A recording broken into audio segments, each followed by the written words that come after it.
What's going on? What's going on? We are live. We are live. How's everybody doing this evening? Hope you're all having a fantastic Sunday evening.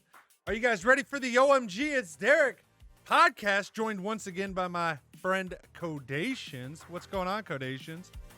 Nothing much, dude. What are you up to? Freezing my ass off, dude. I'm like sitting here in my hoodie. On the video, I probably look weird because I never have my hood up, but I got like my hood up and my headphones on the outside of it. It is cold in Ohio, man. It is cold in Ohio. Ooh. Yeah, it hasn't gotten too bad here. I think we're not expected to get anything super, super cold until this weekend. I mean, I think currently right now it's like all day long. It was right around that 40 degrees, which for us is actually not that cold. So yeah, that's not that bad. I don't actually know what it is here. I just know that I am freezing for some reason. I am no limits over on the YouTube says I'm here, G first. What's going on? No limits. How are you doing this Sunday evening, my dude? Princess says on Twitch, something is different about you. Did you get a haircut? Nailed it. God damn, Princess, you're such a brilliant motherfucker. Yo, dude, so you want to hear something crazy, man? Of course I do. Are you sure? It's kind of crazy. Yeah, dude, I don't positive. Really. Let's go. Let's hype it dude. up. Come on, let's hype it up. Let's hype it up. It's so crazy. So you remember how, like, I don't know. It's probably been like a week or so now. You asked me how many people like are listening to the podcast, and I was like, oh, I don't fucking know. I don't even know how to check that shit yet. Like, I'm figuring this shit out as I go. Yeah. Right. So I found out how to see how many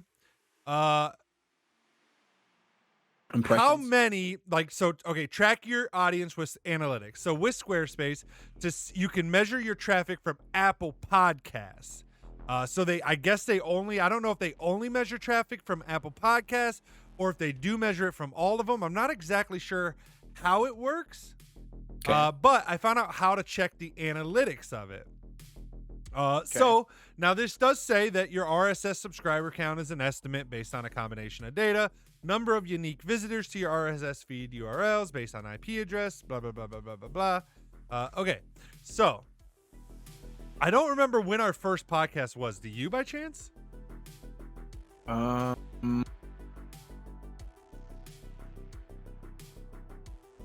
gosh, man.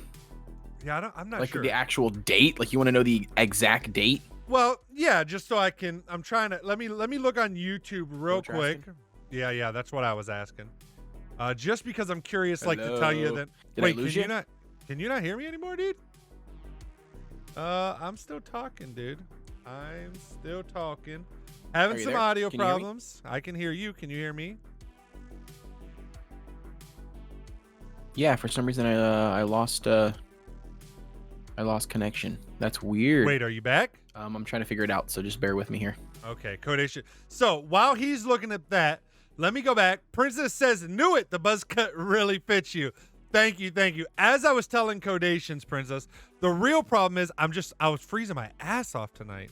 All right, so let's see. So the first one was published November 15th. So let me see when the first one on the actual website was done. Let me see.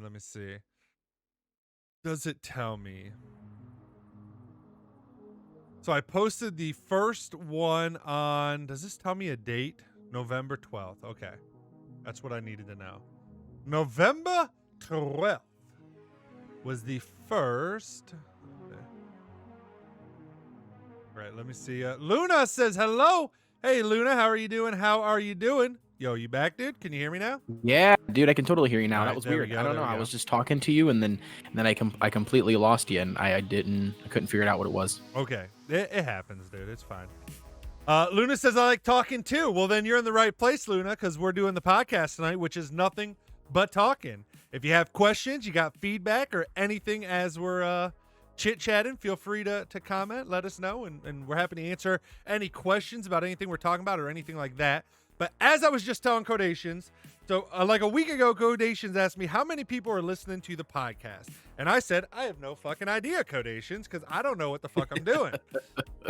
And okay, so to answer the question, though, what I was asking, so the first podcast I published actually on my website first was on November 12th.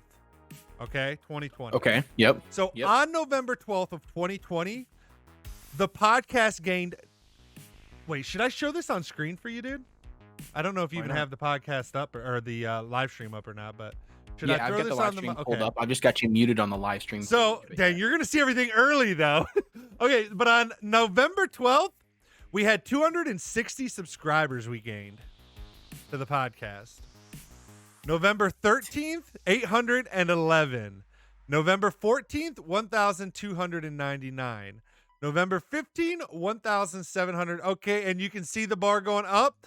And we've reached at November 19th, we hit 3,571 subscribers to the podcast. Again, from my understanding, this is on Apple Podcasts, according to Squarespace's help stuff. So not like Spotify or anything. And it's staying pretty consistent right there right now so far. So according to our analytics, Squarespace analytics,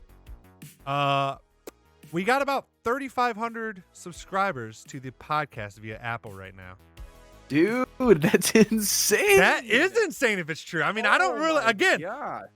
full disclosure, I don't know what the fuck I'm doing with this shit. So, but I mean, you know, it said, you know, if I look up Squarespace and I say, how do I see how many people are listening to my podcast? It says, go to my analytics and click on RSS subscribers.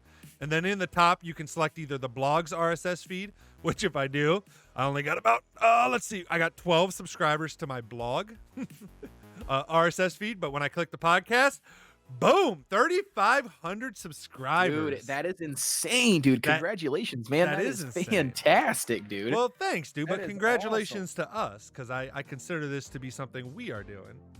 So yeah, I congratulations know to that, us. but I will say between November 5th and the 6th, so today, I guess maybe the day's not over, but we do have a little bit of a drop today. But the day's not over, so I guess it could go back up. We'll see. Luna says my first question. It is pretty lit. I was like shocked as balls when I saw it, dude. I was like, what the hell? Is this real? Is this real life? Apparently, you know, podcasts are still new and stuff, dude. Not as hard to gain subscribers, I guess. I mean, again, now that we kind of had that initial boost, it's kind of sitting there. But to all those listening that are subscribed, thank you. And if you are, make sure you rate the podcast, give it a thumbs up, do some stuff.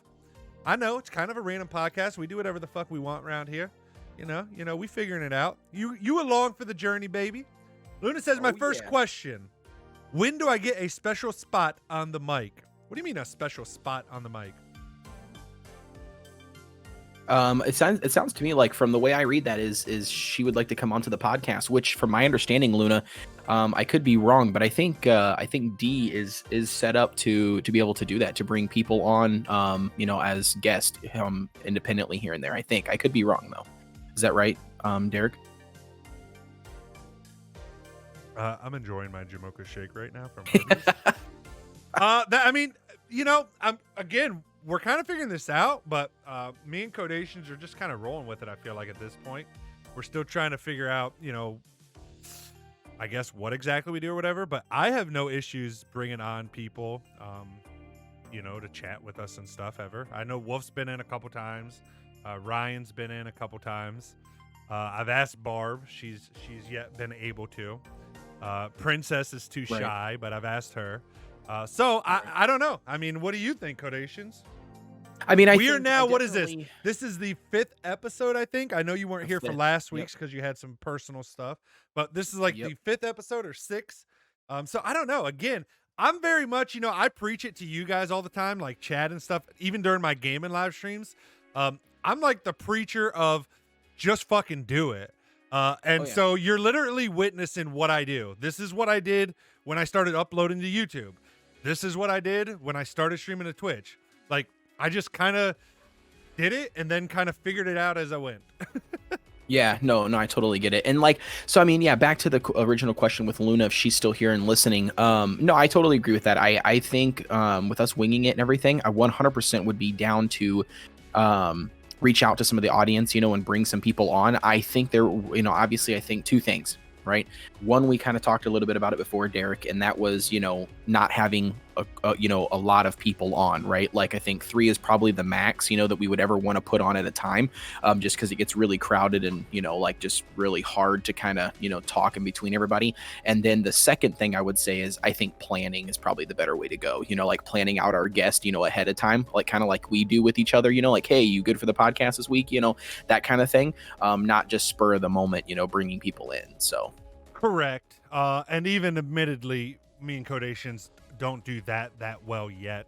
And that's where we're kind of still in the beginning phases of things. So even that, I'm sure we could do a lot better in kind of planning with ourselves.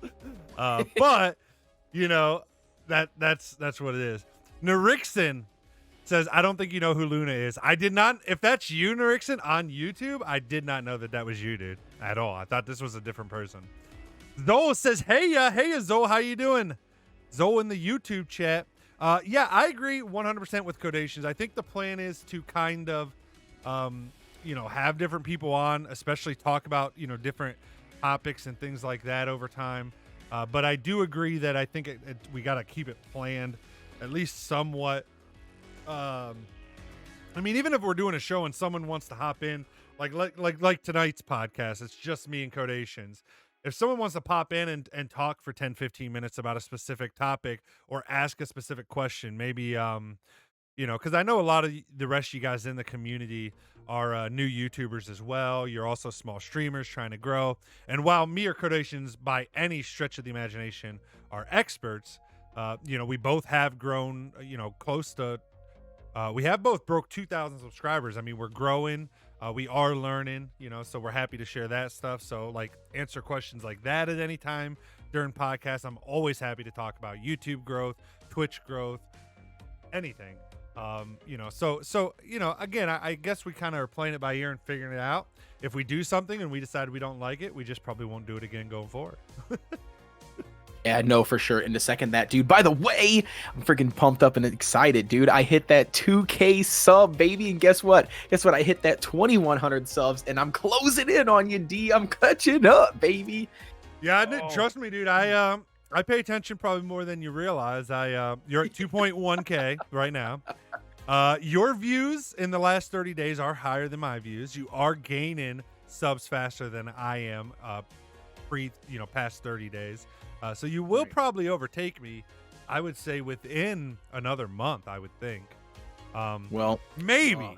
I got some good shit coming out, dude. I got some vids hitting 250,000 views right now, dude. I know, dude. I know. But dude, listen, dude. All right.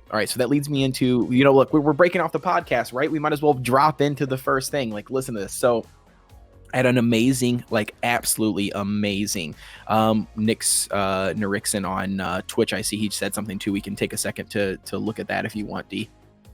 He just says, at this point, I'm just a gamer, not a streamer, YouTuber anymore. A gamer trying to get better at a game to play it professionally. Well, very cool. That I can't help you with because I suck at video games. I play them for fun. All right, go ahead, Codations. What were you going to tryhards on here? I'm not saying I'm not a hardcore tryhard. Sometimes I am, but I suck. So, but yeah, no. So, dude, I had an amazing opportunity on Saturday, man. Absolutely amazing. So Saturday as in yesterday? Yeah, as in yesterday. So I don't know. If you know him, you probably don't, just because it's not in your niche of things, but it's in the mobile gaming industry. But there is a game, a very famous mobile game for I don't even know how many years now. And the game is called Summoner's War, right? It's by Com2Us is the company, and it's pretty popular. Long story short, a person they feature, right, and sponsor, his name is Childish Plays, is his YouTube account, and I believe he's got somewhere around that 50,000 subscriber mark. I believe, I can't remember exactly. I'm looking it up here as we're discussing it, but long story short, yeah, he's right around that 50,000 subscriber mark, and he's got 2,600 videos. But what's crazy is I was catching some of his videos, right? And I have been only in Discord chats with him, right? Just here and there, asking for, advice and just different mobile games and what he's watching, what he's playing, that sort of thing. Mm-hmm. And so I was watching some of his live streams on like last Thursday and like Wednesday of this week. And come to find out, he mentioned Omaha, right? And I was like, what? Hold on a second. Omaha. So I sent him a Discord message, like a private message. He didn't get back to me till after his stream. And I was like, do you live in Omaha, Nebraska? Right? Because I live in Iowa. And he was like, yeah, I do. Dude, that's only an hour and a half away from me. Oh, that's pretty cool. So I literally, no joke, right? I just made that connection with him, and I was like, dude, I only live an hour and a half away from you, right? And then he was like, no way, dude, that's freaking sweet. So then he ended up waiting like a day or two. It was like Thursday or Friday. He gets back to me and he's like, hey, do you know anything about PC building? He's like, I've been wanting to invest in parts and all this stuff, I got some parts ordered and they're supposed to be coming in on Friday.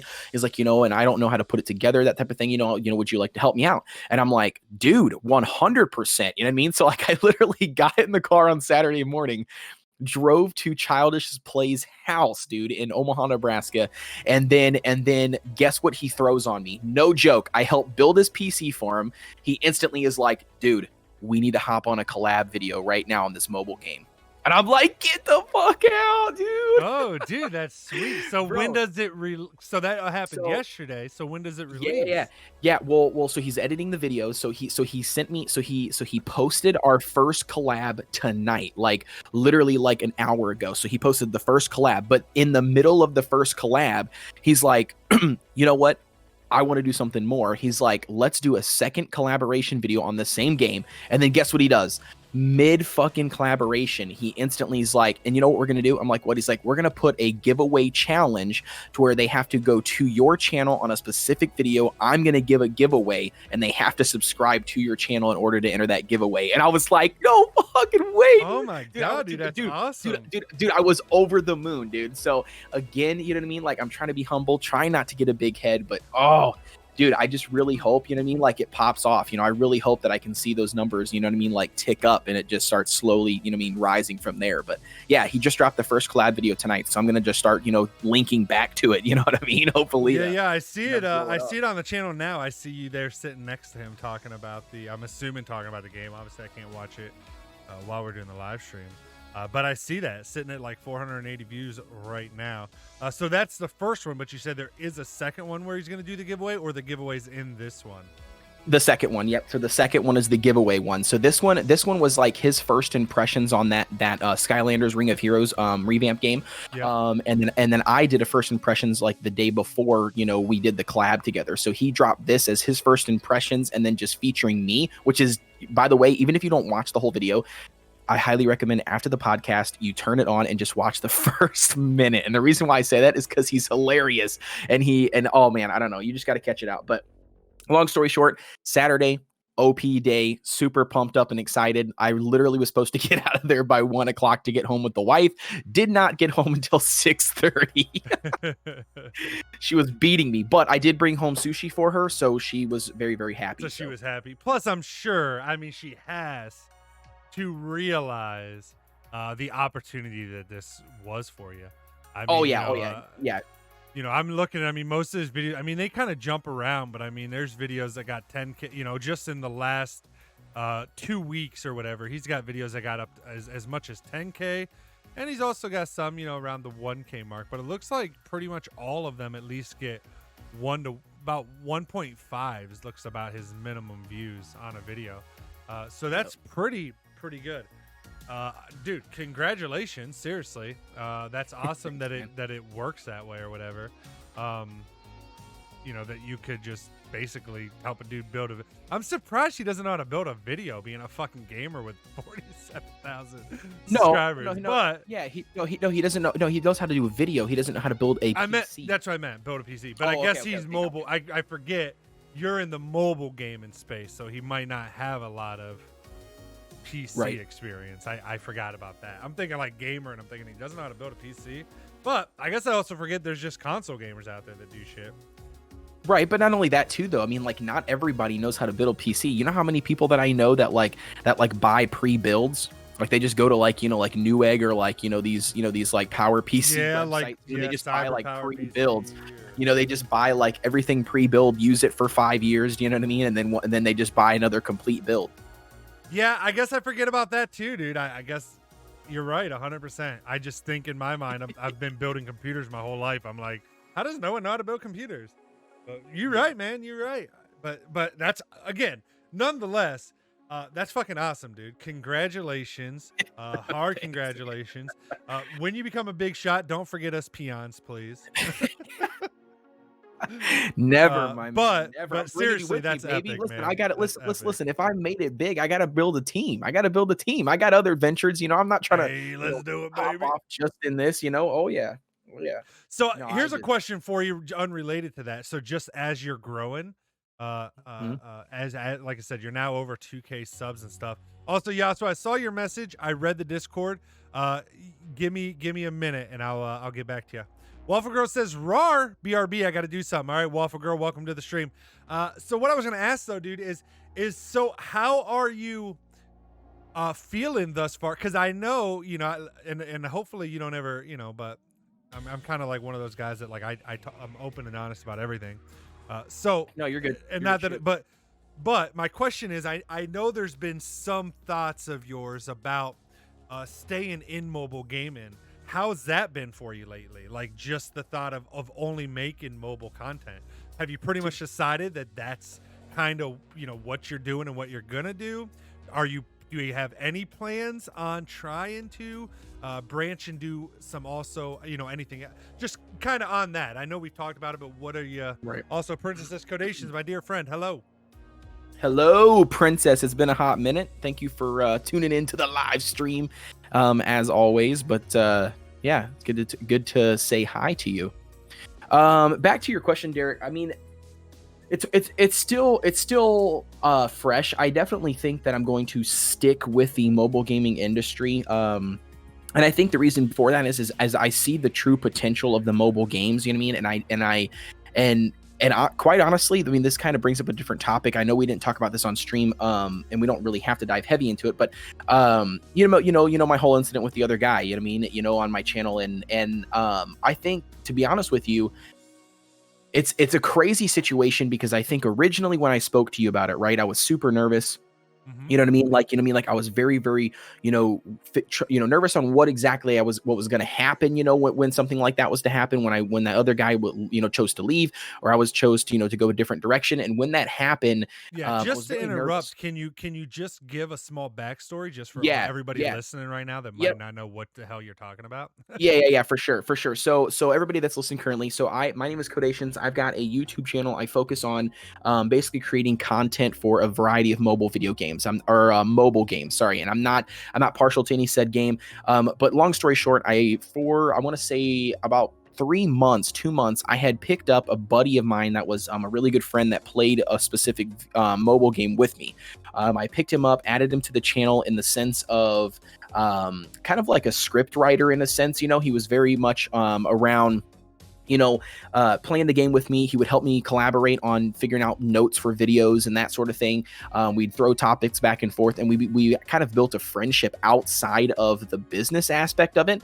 And then, the whole principle at the very beginning was kind of unclear on, compensation or how we were going to settle things up between each other. And long story short, we just, hit a point where, he asked the magical question on compensation, and he was interested in more than just compensation for his time. And I was interested in just, comping him for his time and his work.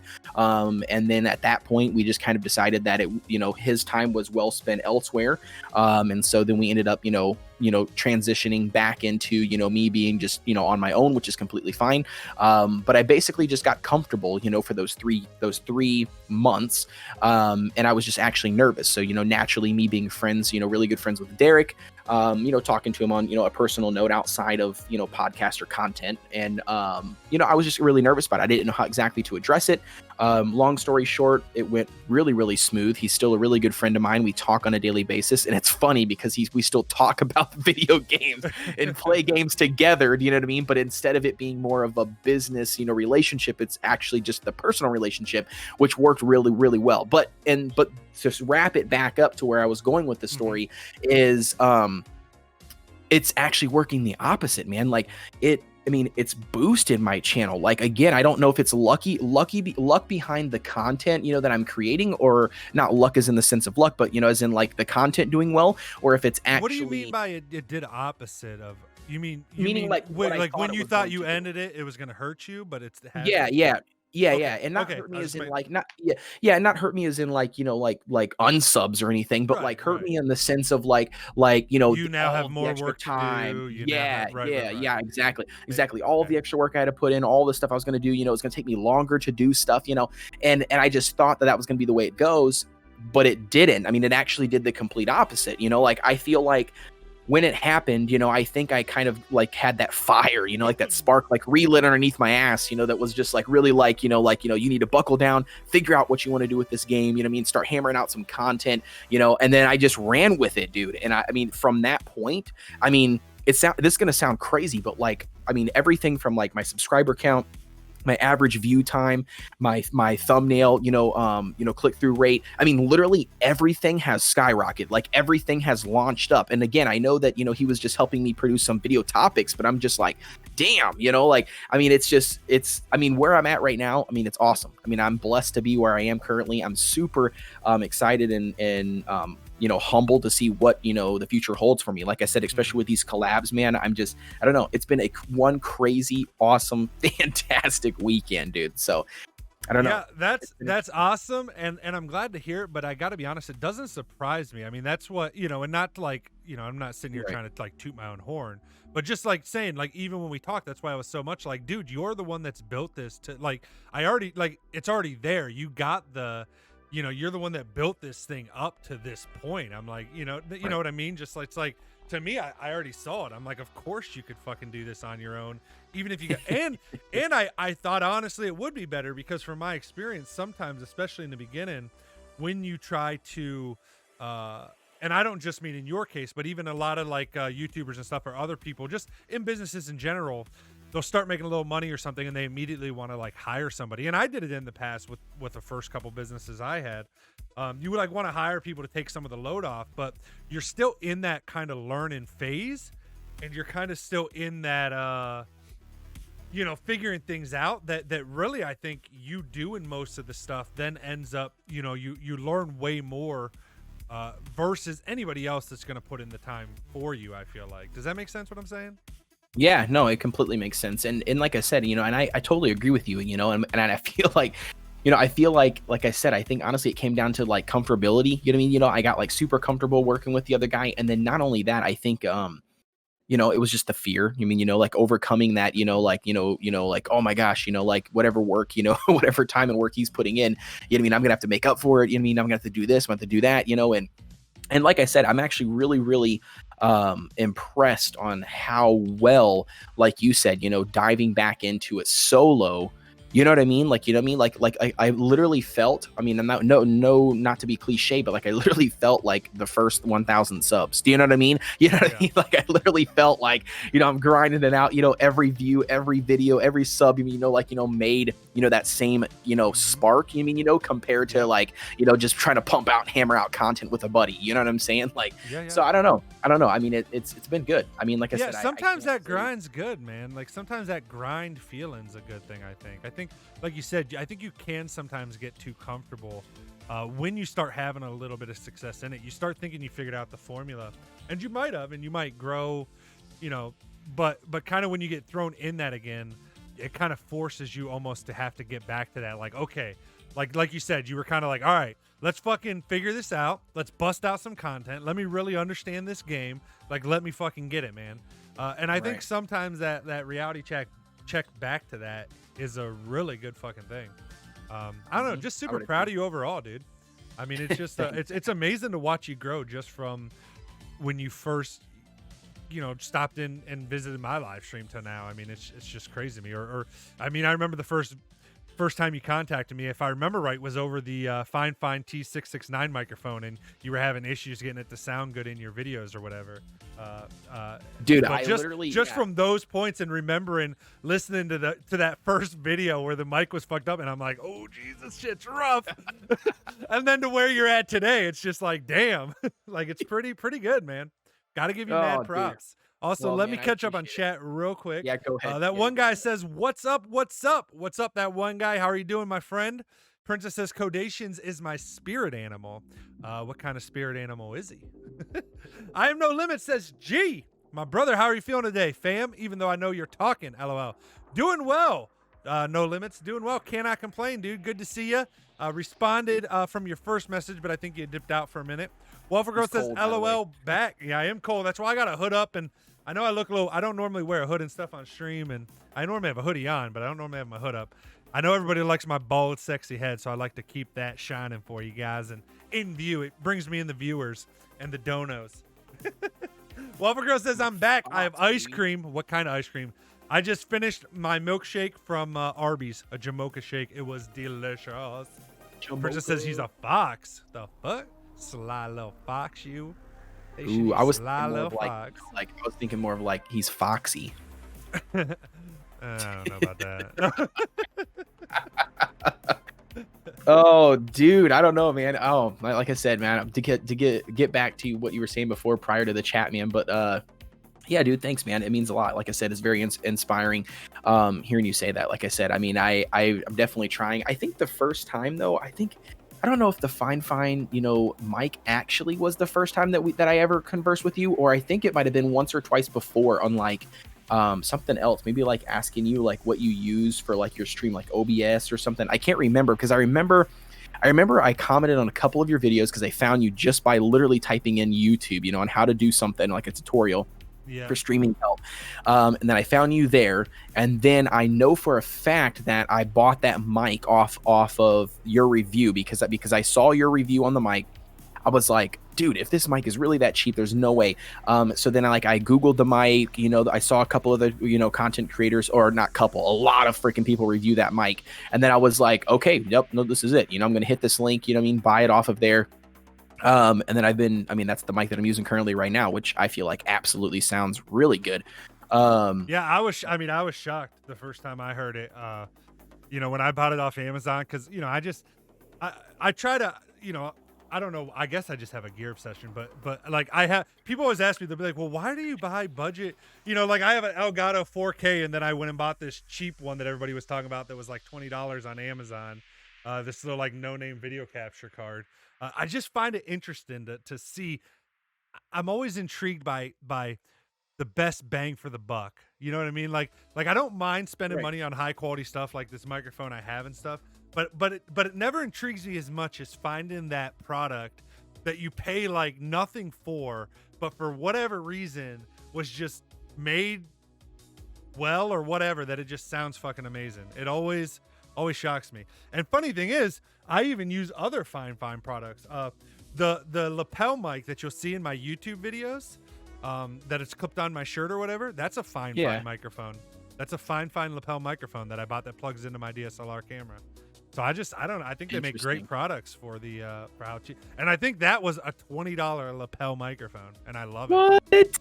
Dude, that's insane. I couldn't believe like my entire setup. Like if you've ever seen any of my videos, anybody else that's listening to the podcast, like my setup. So the arm, the desk arm, the pop filter, the mic, literally everything that I have set up comes in that same, what was it, like a $60 package, which I think is like absolutely insane. Like that's a crazy value. Like the mic is really good. And I saw like a lot of like other content creators on the platform, compare this mic with a lot of big professional, name mics, and they were blown away of how good the quality was for the price difference. And I just was blown away with that. Yeah, I don't know if you realize it or not, but I made a video doing that.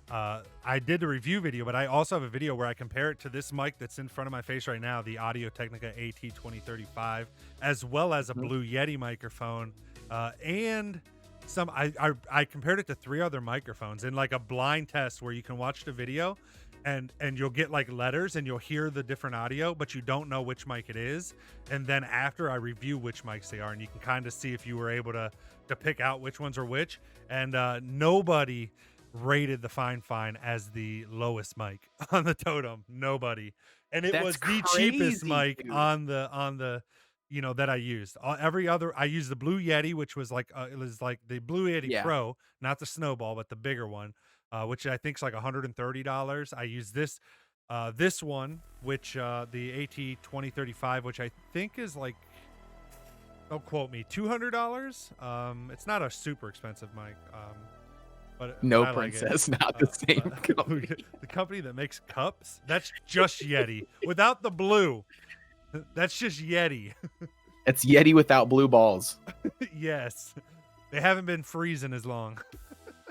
Dude, that's freaking crazy though, man. That's insane. Like the quality of product that they would produce for such a cheap price just baffles me. I've never used a lapel mic. I mean, I don't know like with my content, like if I would ever need to use one of those, but I think it's absolutely pretty cool. I mean, I don't know. I've never checked out any of their other products, you know. So I mean, I guess I can't say, you know, but you're saying is it a lapel? Is that how it's pronounced? Yeah. Lapel mic. It's the kind that you just know, clips on your shirt or whatever at the top. Right. And for your stuff, I mean, it works fine, you know, because you're actually talking, you know, to the camera, like, you know, full body or like, you know, half body shot and stuff, which makes sense. But I don't know, dude, that's crazy to me. Yeah, I don't use it for any gaming video, but like reviews and things like that, I'd prefer not having a big mic. Like in gaming content, obviously everybody's used to the big mic right in front of your face, so it doesn't bother people. But if you do anything outside of that, like reviews of products and things, most people don't want to be seeing you sit there with a giant ass microphone with a pop filter in front of you, taking up half your face. Bro, so that's where I use that. Further. I keep on trying. I feel like I try to keep on in all my content. I try to stick it further in my face. I don't know why. It's like for whatever reason I do that, and then I make a video, you know, where I'm like doing a summoning session, and then I start screaming at my top of the lungs, and then all of a sudden I play it back, and I'm like, dude, this is horrible. I'm like reaching, you know, peaking over here. That's funny. But I do think, honestly, though, I do think that a lot of it did come from your help, though. I mean, when it comes to like setting up the settings, you know, I mean, my mic only sounds this way because you've helped me set it up not once but twice now.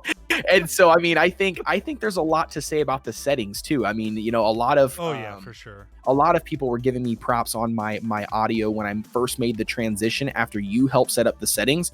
Especially the big one is that noise gate, you know what I mean, you know, or not, I don't know if it's noise gate actually anymore or whatever filter it's called now that we use, but I mean, it's absolutely, I mean, dude, that thing is crazy. Like you stop talking, it instantly cuts out the background noise. You're not listening to your computer fans run. I mean, it's very, very cool. And like I said, I think that has a lot to do with just the settings. Yeah, 100%. And that's what I always tell people too. A lot of people, you know, especially new streamers starting out, you know, I'm a small streamer and I have expensive gear. That's only because I had a really good fucking normal job. So I had money I could spend on it. Most new streamers, you don't need as much as you think you need. I mean, up until just like a month ago, even though I had the setup to be using a mirrorless a digital camera instead of a webcam, I still used a webcam. And just because having proper lighting, I don't know how many times people would come to my stream and be like, "Oh my God, your camera looks so good."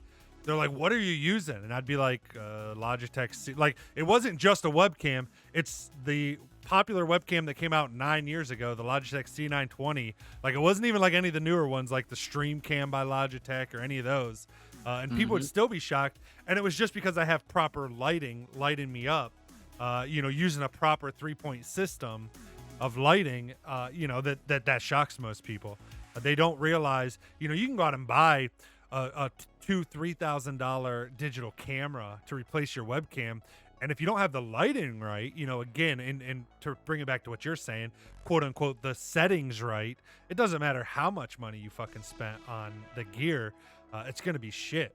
You can go out and buy a $2,000 microphone, and if you don't have those settings properly tuned in, you don't EQ it for your voice, it's never going to sound as good as if I took a $100 microphone and EQ'd my voice for it properly, set up all kinds of different filters and stuff on it. It's just never going to sound as good. I mean, if you look on YouTube, you can see video after video, just to give you another example of this thought, if what I'm saying is intriguing anybody at all, just go to YouTube and search for professional photographer versus professional photographer with $100 camera versus a newbie with a $20,000 camera, and you'll shit your fucking bricks. Like you'll be like, what the hell? How's this dude getting these photos with $100 camera, and this dude's rocking a $20,000 camera, and his pictures look Right. like ass?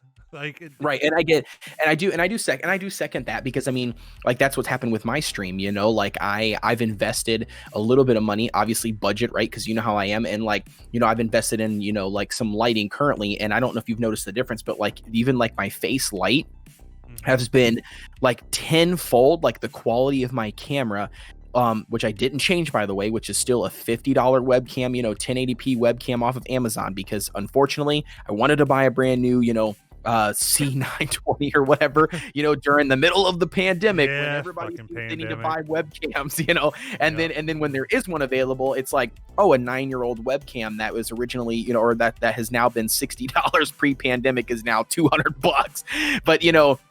But basically, I would agree with that. No, I mean, I think the lighting has made a massive difference, like even just in the quality of my camera, like I said, which hasn't changed. I mean, I can literally play with the settings, turn the light warmer, brighter, up and down, transition it, and I think it's made a world of a difference just from doing lighting. So yeah, I would agree with that 100%. Anybody listening that's streaming, wants to do anything like that, definitely can do it on a budget. Maybe me and Derek will. I just got a brilliant idea, by the way, D. Not even gonna warn you a heads up, but I think we should do in the future we should do a collab video on budget stream and like tips and tricks and even some crazy out of the box shit that would potentially work.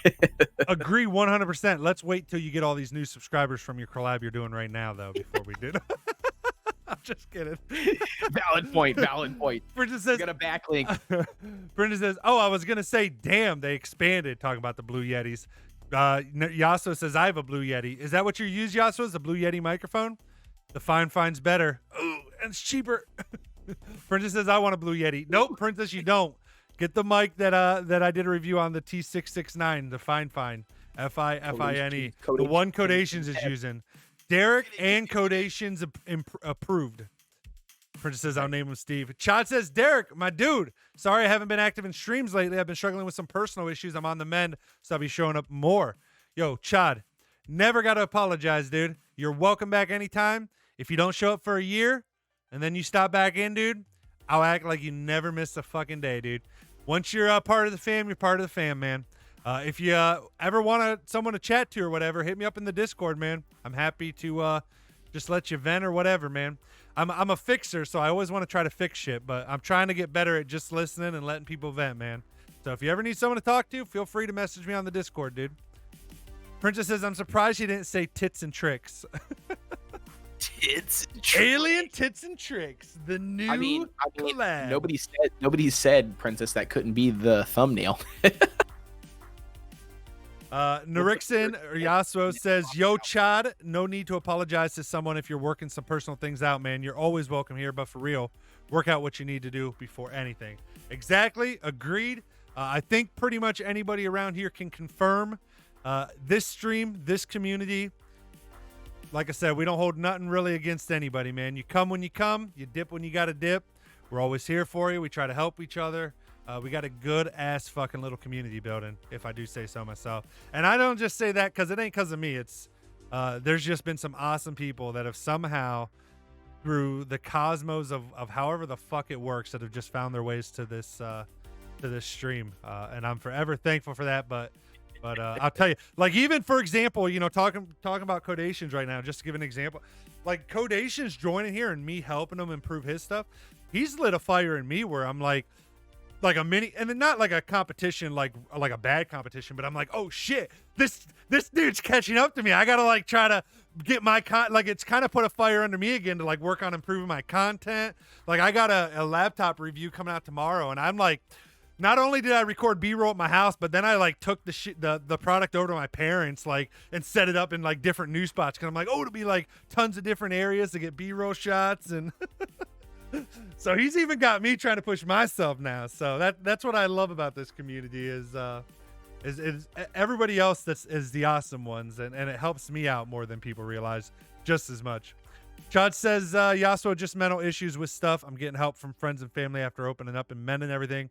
But I'm glad to be back watching the streams. Like I said, Chad, we're glad to have you here. I don't know if you've been around for a podcast, but happy to questions, feedback. If anything we're talking about, you want to jump in and say anything, feel free to.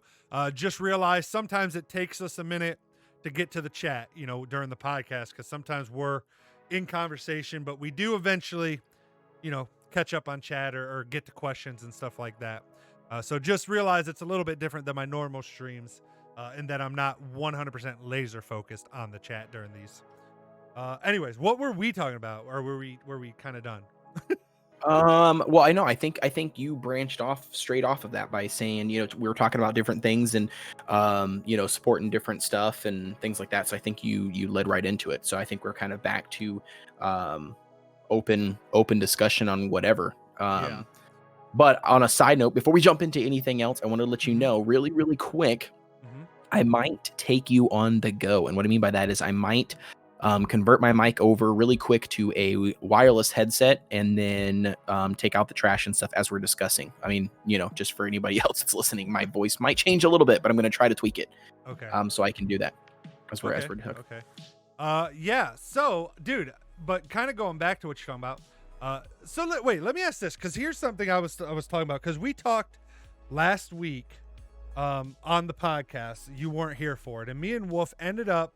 What we were doing is we were talking about we were talking about gaming, and we were talking about different gaming genres, and the question came up, which genre was the most was the largest genre in gaming, which then led us down this rabbit hole of some Google searches and stuff, where we found out that like the top games in the world in terms of gaming were mobile games, and that really shocked me, especially not so much here in the States as over in China, which I did know they had a much larger mobile market than we did, but I do think, because you even mentioned a little bit earlier in this podcast that you said you see the future of where mobile gaming is going, and so I guess my question then to you is it kind of shocked me how big mobile gaming is becoming. It makes sense now that I've heard the numbers and seen it from the research me and Wolf was doing last week on the stream, because most people have a cell phone nowadays, and they might not even have a gaming console or a PC, but they're of course able to game on their mobile device. So what do you mean by you see where it's heading? I mean, do you just mean numbers increasing, or is there more than that? Oh, did I lose him?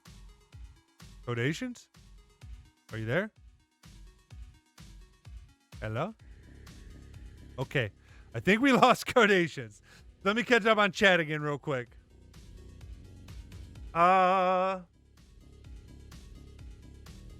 says, Yasuo, just mental issues. Oh, I read that. Narixon says, that's really good to hear, Chad. It's good you're reaching out to people. Honestly, I'd be really proud of myself for opening up and everything. Nice job, man. Chad says, thanks, man. Narixon, took a lot of courage and confidence to open up about it, but in the end, I'm glad I did. It made things, made things a lot easier having people I can turn to for help.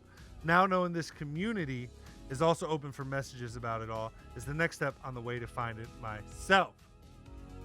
Yeah, that's honestly always the biggest thing.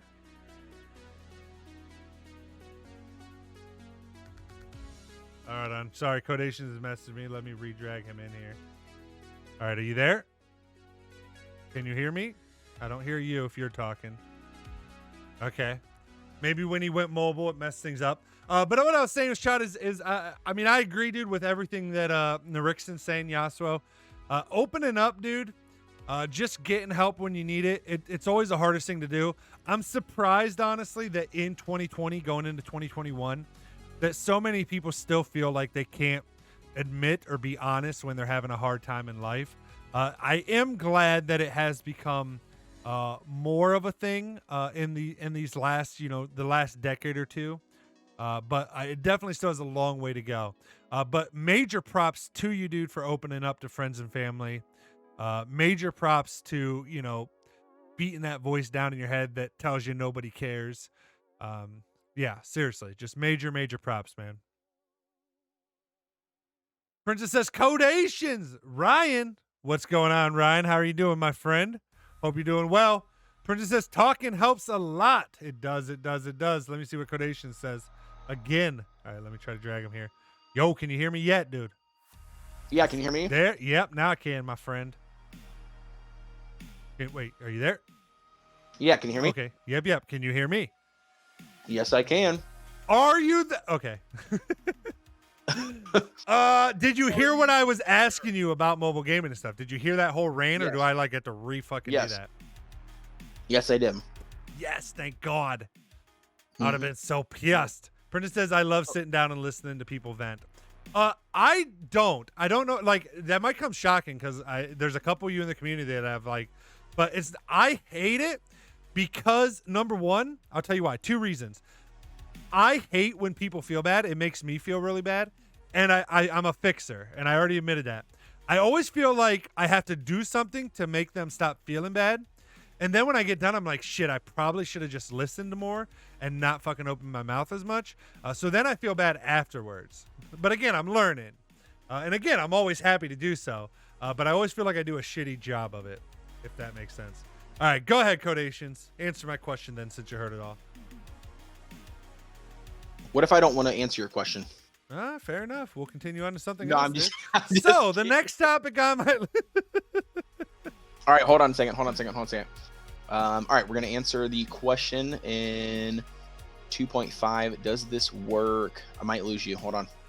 Princess says, I thrive off it because I know venting really helps release weight off the shoulders. I agree. I mean, that's why I do it. I'm just admittedly not the best at it. Again, I'm a fixer by nature. I hear something and I'm like, you need to do this to fix it. You need to do that. You need to do this. Stop thinking like this. Start doing this. And all that might be true, but in the moment, it's probably not what's needed. And again, I'm learning that as I get older. But all right, Codations, are you ready now? Yeah, can you hear me? I can. You sound like shit, but let's go for it. Oh, damn it. It's okay. Anyways, if everybody can hear me, damn, that sucks. I don't want to sound like crap. But anyways, basically what I was saying is Princess says, are you on a walkie-talkie? What the fuck? I'm on a Bluetooth headset. I've got like 5 headsets here, and I was trying to cycle between them. And the one that I just had a second ago, did I sound better? Yeah. I did sound better. Okay, so maybe yes. I swap back to that one. But I thought it was sounding like shit because you sounded horrible on the other one. So my mic is better on the other one, but the sound quality to me is shit. So, anyways, this won't be long, hopefully. And then, like, what I was going to say is answer your question about the mobile gaming thing. In my opinion, what I was getting at or referring to was the fact of that more people are on the go, right? And they're constantly, I think mobile gaming is still growing, and it's still going to, I think, a lot of bigger IPs and more games, and especially with games like Genshin Impact, like breaking way on the mobile platform. I think a lot of the new games coming out and going forward are going to be, a lot more popular as far as like things go on, because the only thing that's currently been in mobile, like the mobile space, has really been, your basic. And I don't mean like only moms play, but like your mom games, right? Like, you're like Bejeweled, you know what I mean? Like your quick, strategy, like Candy Crush, things right. like that. And then for the longest time, you've had this entire, other side of mobile gaming, which has always been gacha games. You know what I mean? Like, if you're not familiar with the gacha genre and you're listening to this podcast, because I'm in the gaming world, so obviously I know, but gacha is basically where the mechanics in the game are free, but then, everything else that you want to achieve in the game is riddled behind RNG, right? Like, so like random summoning scrolls or something, like for you to summon these heroes that you use in the game, aka Genshin Impact, is one of those games where, you get so many characters for free, but, like the best of the best characters that do actually change, the quality of your gameplay, is hid, locked behind an RNG-based system, which of course is locked behind a paid system, so that's basically been the genre of mobile gaming for X amount of years. And so then I think with like Genshin Impact, I think that's why a lot of people said that, Genshin Impact is breaking way, because now it's full scale open world. You know what I mean? So now you can have an open world mobile game on your phone. You know what I mean? That you don't have to have a console or you don't have to have a PC for, to actually enjoy a game like that. And that game's still, again, totally free. You know what I'm saying? So I think that's what I'm saying, with the amount of games coming out. I mean, like Blizzard's got, a Diablo Immortal game, coming out for the very first time, in its genre, you know what I mean? To a mobile platform. Again, I don't know how well it's going to do, but we'll see. But I think, as more technology advances, I definitely think that the mobile gaming industry is only going to grow because more people are on the go. You know what I mean? The ability that I think made the Switch, for instance, so freaking fantastic is the fact that you can literally pop it down, sit in front of the TV and play it in your living room. You're like, oh man, I'm super tired. It's like 10 o'clock at night. I want to go lay down in bed. Boom, you pull it straight up off of the thing. You can walk in the other room, no lag, no latency. You know what I mean? Yeah, and funny you brought up the Switch, if you don't mind me interjecting for 1 second. No, you're good. Funny you brought up the Switch because after we had been talking about it, that was one thing that popped up to me. And again, talking about talking about Genshin Impact, the one thing I noticed was I saw a product the other day, and that's kind of where I thought like I'm like, okay, mobile gaming has went from, like you said, moms playing Bejeweled or Candy Crush Saga or games like that, to what I feel like now. I saw some products the other day where it's a controller for your phone, which is not new. Controllers have been, you've been able to hook up Bluetooth gaming controllers to your phone for a while, but where this one was different is it was a case for an iPhone where it was basically like then turning it into a mini Nintendo Switch. So you actually had the controls on the side of the phone there that you were holding, and it wasn't a separate like Bluetooth controller that you were pairing to your phone. It was still Bluetooth phone or controller, but it was built into this case that then basically turned it into a Switch. But then you could also still disconnect the controllers from the phone case, so that then it was just like your normal phone case. Just like you could take them off of the Switch and use it as an iPad type device, a tablet, though I don't think many people do that. But you get my point, which I do think kind of opens it up to that. I think mobile gaming's to the point now where, is it Xbox? Is it PlayStation? No. Is it Nintendo Switch? I would argue yes, in terms of games that could come out for it now would probably rival same type of graphics and stuff as like a Nintendo Switch, maybe even a touch better. I don't know exactly in terms of processing and all that, but more convenient to carry around, I guess, with that smaller screen. I just don't know how the smaller screen does versus a larger screen like the Nintendo Switch. Right. And I think, and I 100% back that theory. I definitely think that the Switch goes hand in hand with that mobile.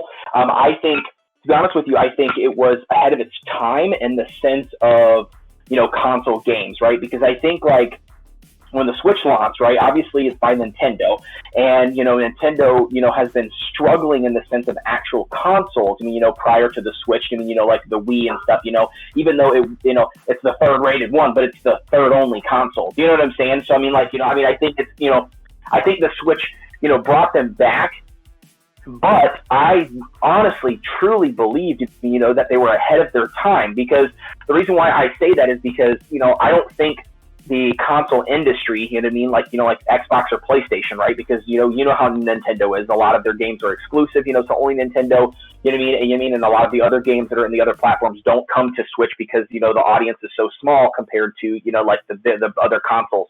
But I 100% think that if, in the future, which it probably will, I think, Nintendo, and mobile gaming, if they start to branch off together, the Switch is 100% set up, to run that, because again, it's all about on the go traveling. You can take it, you can put it in a bag, you can walk into another room. That's the whole premise behind the Switch. It's the whole premise behind mobile games.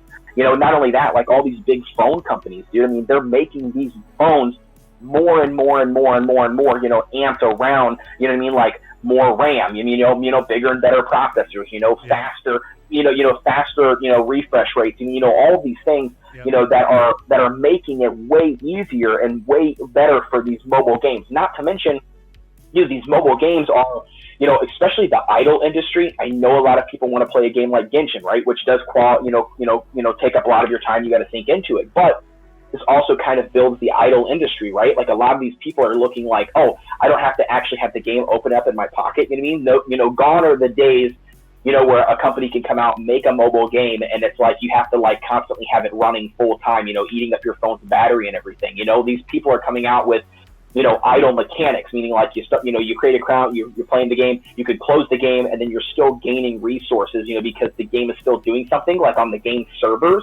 You know what I mean? Right. You know, like to benefit the player, you know, and I think that's a really, really good way. And like I said, that's what I was getting at with the market actually growing. I 100% think that we're going to see more of that going forward. And especially, like you said, with these numbers, you know, I mentioned the numbers the other day after I watched a freaking, you know, marketing seminar, you know, and you were telling me that you guys covered it in the podcast, you know, and I really, really do think, I mean, I don't know. I really support that theory. Like I was listening to these mobile gaming, you know, like the guy from Activision, that Tim guy I was telling you about in Blizzard, you know, like talking, like listening to him. I mean, he was basically saying like the numbers are astronomical. Like they're launching a Call of Duty game, or they already have, I think, I can't remember, but they're launching a Call of Duty game specifically for mobile. You know what I mean? But what's insane about it is just the return rate. I mean, you know the fact that the player base is through the roof. You know, somebody could literally be out on the train, you know, taking a tram back to their, you know, wherever they live, you know, and they're just playing Call of Duty on their phone. You know what I mean? Like, you know, and I think honestly, I really do. I think that's going to be something that's going to be huge going forward. Now, again, is it something where I think, you know, everybody should be a mobile content creator right now? No, do you know what I mean? You know, and I don't think that is going to really necessarily grow. I'm just saying, you know, the idea behind mobile gaming in general, you know, I think that's where technology is headed, right? I think technology is headed into that direction of, you know, fast, quick, you know, easy, you know, transition, no loading screens, you know, that kind of realm. And I think mobile opens that up. I mean, sure, there's always going to be hardcore gaming PCs, you know, hardcore MMOs, you know, hardcore things like that. But we're already starting to see MMOs, you know what I mean, on phones. You know what I mean? And I can see that. Are you still there? Yeah, can you hear me? Okay, yeah. You said I can see that, and then it sounded like you cut out for a second. But No, I was saying that because you interjected, so I was like going to let you go. So I was just saying, you know, I hear that. Yeah. Well, and I am intrigued to know though, because like my thought, you know, just a couple. First, let me just correct you on one thing that you said a minute ago. Just FYI, I don't know if you know this or not, but the Switch is actually the second best-selling console. Xbox is actually last place. PlayStation holds 50% of the market share for gaming consoles. Switch holds second place at 29%, and Xbox is at 21%. Just FYI, just so you know that. With that said, also the question I have, or my thought is so what do you think is going to happen though when it comes to, because I get that I feel like, do you know how skewed the numbers are in terms of age range of who's gaming on mobile versus who's gaming on consoles and stuff? Because I'm intrigued to know, like, here's my question, I guess. Do you think mobile gaming, and I don't use this word to really mean what it sounds like, but like, do you think that mobile gaming is going to take over console and PC gaming, or do you think it's just going to add on to it? Do you think you're going to see more games like Genshin Impact, where you can literally be on your phone on it, jump onto a PC and be on it, jump off, go on to the Nintendo Switch and be on it, all while like jumping right off from where you left off on the one device?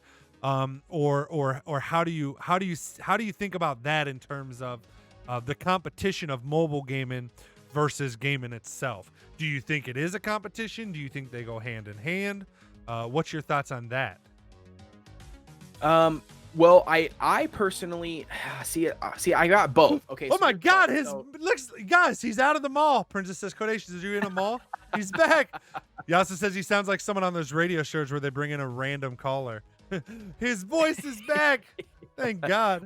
Well, can I request you, since we're already back on the page, I am on my back on my PC. I've got my good mic rolling up, but the mall on a phone call is the way you sound to me through these headphones as well. So I'm going to actually disconnect. I'm going to go to General 3, pull me back in, okay? Okay.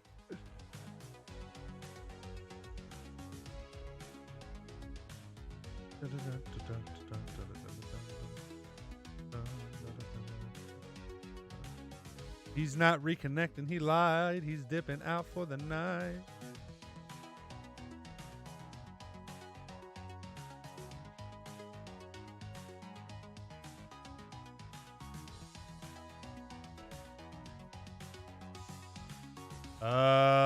Oh, there he is. There he is.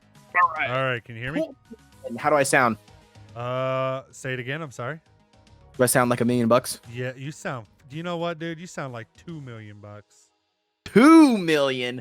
All right, yeah, and you sound like 10 times better anyways. But I don't know, man. I mean, I'm all over the place because I've got two different point of views, right? One point of view is I think right now there's already some big names coming to mobile, and these games are going to feature cross-platform. They're going to feature cross-platform, cross-play, and cross-save, okay? And some of those names are going to be like Fortnite. Fortnite's already doing it. They're already on mobile. They're already on PC. You can cross-play between PC players and mobile game players. Is it cross-save? Yes, and you can cross-save and everything. Yep. And then Call of Duty is going to be the next one. I don't know if they already came out with it or not. Correct me if I'm wrong. If you're watching the podcast, find a comment somewhere and drop it down below. But basically, I don't remember for sure, but I know there's a Call of Duty one that's either coming out or is coming out, and that's going to reference the same thing. They're going to make it either cross-save for sure starting out, or they're going to make it cross-platform, so then you can play with vice versa. There's other games out there like Brawlhalla right now is another one that, I mean, again, it's a different genre. It's more like a Smash Bros genre, but that's another. Yep, that's another game they're dropping on. Yep, there's another game they're dropping on mobile. And then again, I think and then the Diablo game that's coming out, I don't know, I don't think that's obviously not going to be cross-platform because you don't hop in there with other players, because it's going to be a strictly mobile game from what I'm being told, because it's Diablo Immortals, not Diablo 4, quote. So I'm not really sure exactly if that one's going to be anything to do with the other Could stuff. just be them testing out mobile. And it 100% could be. Let me interject real quick and ask you one more question. Do you know how they're handling? Because one of the issues in the past, for example, that a lot of games still to this day, like Call of Duties, if you play on the PC, you cannot play against console people, and that's because you always are going to have an advantage with a keyboard and mouse versus a controller. So do you know how are they, you're saying they're also cross-platform? Do you just mean cross-platform as in you can play them on all the different platforms? Or do you mean you're playing, are they making these cross-platform games like Rocket League where there is no advantage via mouse and keyboard versus controller or Dead by Daylight, for example? I think they're trying to find the complete balance because so technically what cross save is what is the second thing you described. So cross save is where you can just access your account, on the computer, game, or you can access it on your phone, the version of the game, kind of like Genshin Impact. That's what you call a cross save game. Now if you're talking about the take, obviously going back to the Genshin Impact, take the co-op out, right? Because if you're talking about co-op, then somebody could be on PC and you could be playing on your phone. Okay, so that's a little bit different. But taking the co-op aspect out of Genshin Impact, that would be a prime example of a cross-save game. Now, because it's basically saying it's cross your save. Your save is going from your phone to the computer game or whatever version of the game. Right. I think currently right now they're trying to find a balance because Fortnite, for instance, I'm pretty sure, at least when it launched on mobile for the very first time, you were able to play with PC players, and it was a setting you can turn off, right? You just had to accept, you know what I mean? You just had to accept that, the moment you load into, the map, if you have that setting turned on and you get matched with a PC player, you just have to accept that, it's unfortunate, but they might have that advantage, over you just because of, the equipment and the ability to use a mouse and keyboard versus you using your hands, right? And I think that's going to be more prevalent. Like I think that, you know, a lot of companies are looking to go that way because, you know, it's up to the user, right? Like if you only want to matchmake with mobile players on Fortnite, then you can do that, right? Or the Call of Duty, you know, you can do that. So I feel like that's the starting point. I really do. I feel like gaming companies, they're already talking about it, like in a lot of like IGN and a lot of these like really big gaming news, you know, sites that I follow and try to keep up with. They're already talking about trying to finesse game settings, you know what I mean, you know, to a point to where there isn't an advantage. And I know that's going to be super tough because, like, I mean, like you said, you have two hands, you know, versus a controller versus, you know, something else. But I think there's games that are already starting to do that. Like, well, there are games I know that have messed around with that. But it brings up a whole nother issue that I've seen, and this is particularly on the PC side of things. Okay. Because what it basically is it's basically AI aim assist. What they're doing for a lot of these is they're giving them an advantage with auto assist to help them have the same. It doesn't aim necessarily for you, but it kind of helps start to get your aim going when it needs to. So that your reaction can be as quick as a PC player's. At least that's my understanding of how some of them work. It's not that it necessarily aims for you, but it kind of it starts it off for right. you. It assists so that you basically because let's say I'm on PC, you're on a controller, and we both see a person come out at the same time from around the corner. Naturally, with a mouse, I'm going to be able to whip over a lot faster than you are going to be able by holding a joystick over. You're limited to how long it takes for that to pan. So I've actually seen it, and I could be wrong on this. I'm trying to remember how it was, but I think I actually seen to where the game knew the person was coming from around the corner, so it actually would start turning them slightly, their view. But it's such a split second before you actually see the person that you don't realize it. It still feels like you're seeing the person and then starting to turn towards them. But it actually gives you, like, it just starts it for you to kind of beat that little bit of reaction time that a PC gamer would get just by being able to whip over super quick. And so then again, and maybe I'm not explaining that exactly right. I know, like Codation says, a lot of this stuff is kind of stuff that's in the works. So maybe I'm not understanding it completely. I want to throw that caveat out there because I'm not an expert in mobile gaming stuff at all. So because I already know there'll be comments like, "What the fuck are you talking? You know nothing. What you?" You're right. I have no idea what I'm talking about. I'm just repeating stuff I think I've read or heard. But anyways, my point being. So then I've seen a lot of PC people upset because they're saying that it's not true skill anymore. Specifically, you know, I don't think it matters. Like Genshin Impact, I can be on my mobile phone, you can be on PC, we can still join a co-op lobby together. As far as my understanding goes, I believe you can on different and play together co-op. But in these games like Call of Duty, where it's competition. You know, and I don't know if it's that they have different lobbies, like maybe in the actual competitive lobbies they don't allow it, but I don't know how you justify that aim assist and stuff, or like, you know, even how you said, you know, where they're kind of aim assistant, or how you said they do it where they kind of help speed up that reaction time. I don't know how you justify that when it comes to that, or what's your thoughts on that, I guess would be my question. I mean, it's tough because, like you said, I mean, both parties are happy or unhappy. You know, I mean, you've got the mobile players that are playing these games with these PC players. You know, they're unhappy, you know what I mean, because, you know, something's not going their way. You mean, you know, and because, like you said, there's, you know, it's inevitable. You know, mouse and keyboard's gonna be faster than just a straight up controller or a straight up mobile device. And I feel like it's a hard balance, but I mean, I don't know. I mean, my personal opinion is I think from the research and stuff that I have, you know, seen them talk about and the things that they're trying to come up with, whether it's the, you know, like you said, you know, the aim assist, like the similar AI detection. I mean, I know, like I said, a game like Hyperscape, for instance, that just launched on console and that was been on PC for a while. I know that they started doing that. They started finessing, you know, and trying to, you know, play around with the in-game settings on console, like you said, with like some aim assist sort of mechanics, to give them that little bit of a boost that they need to hopefully get onto par with a mouse and keyboard. But again, I think it's all in development. I mean, I think that they will eventually figure out some system, you know what I mean?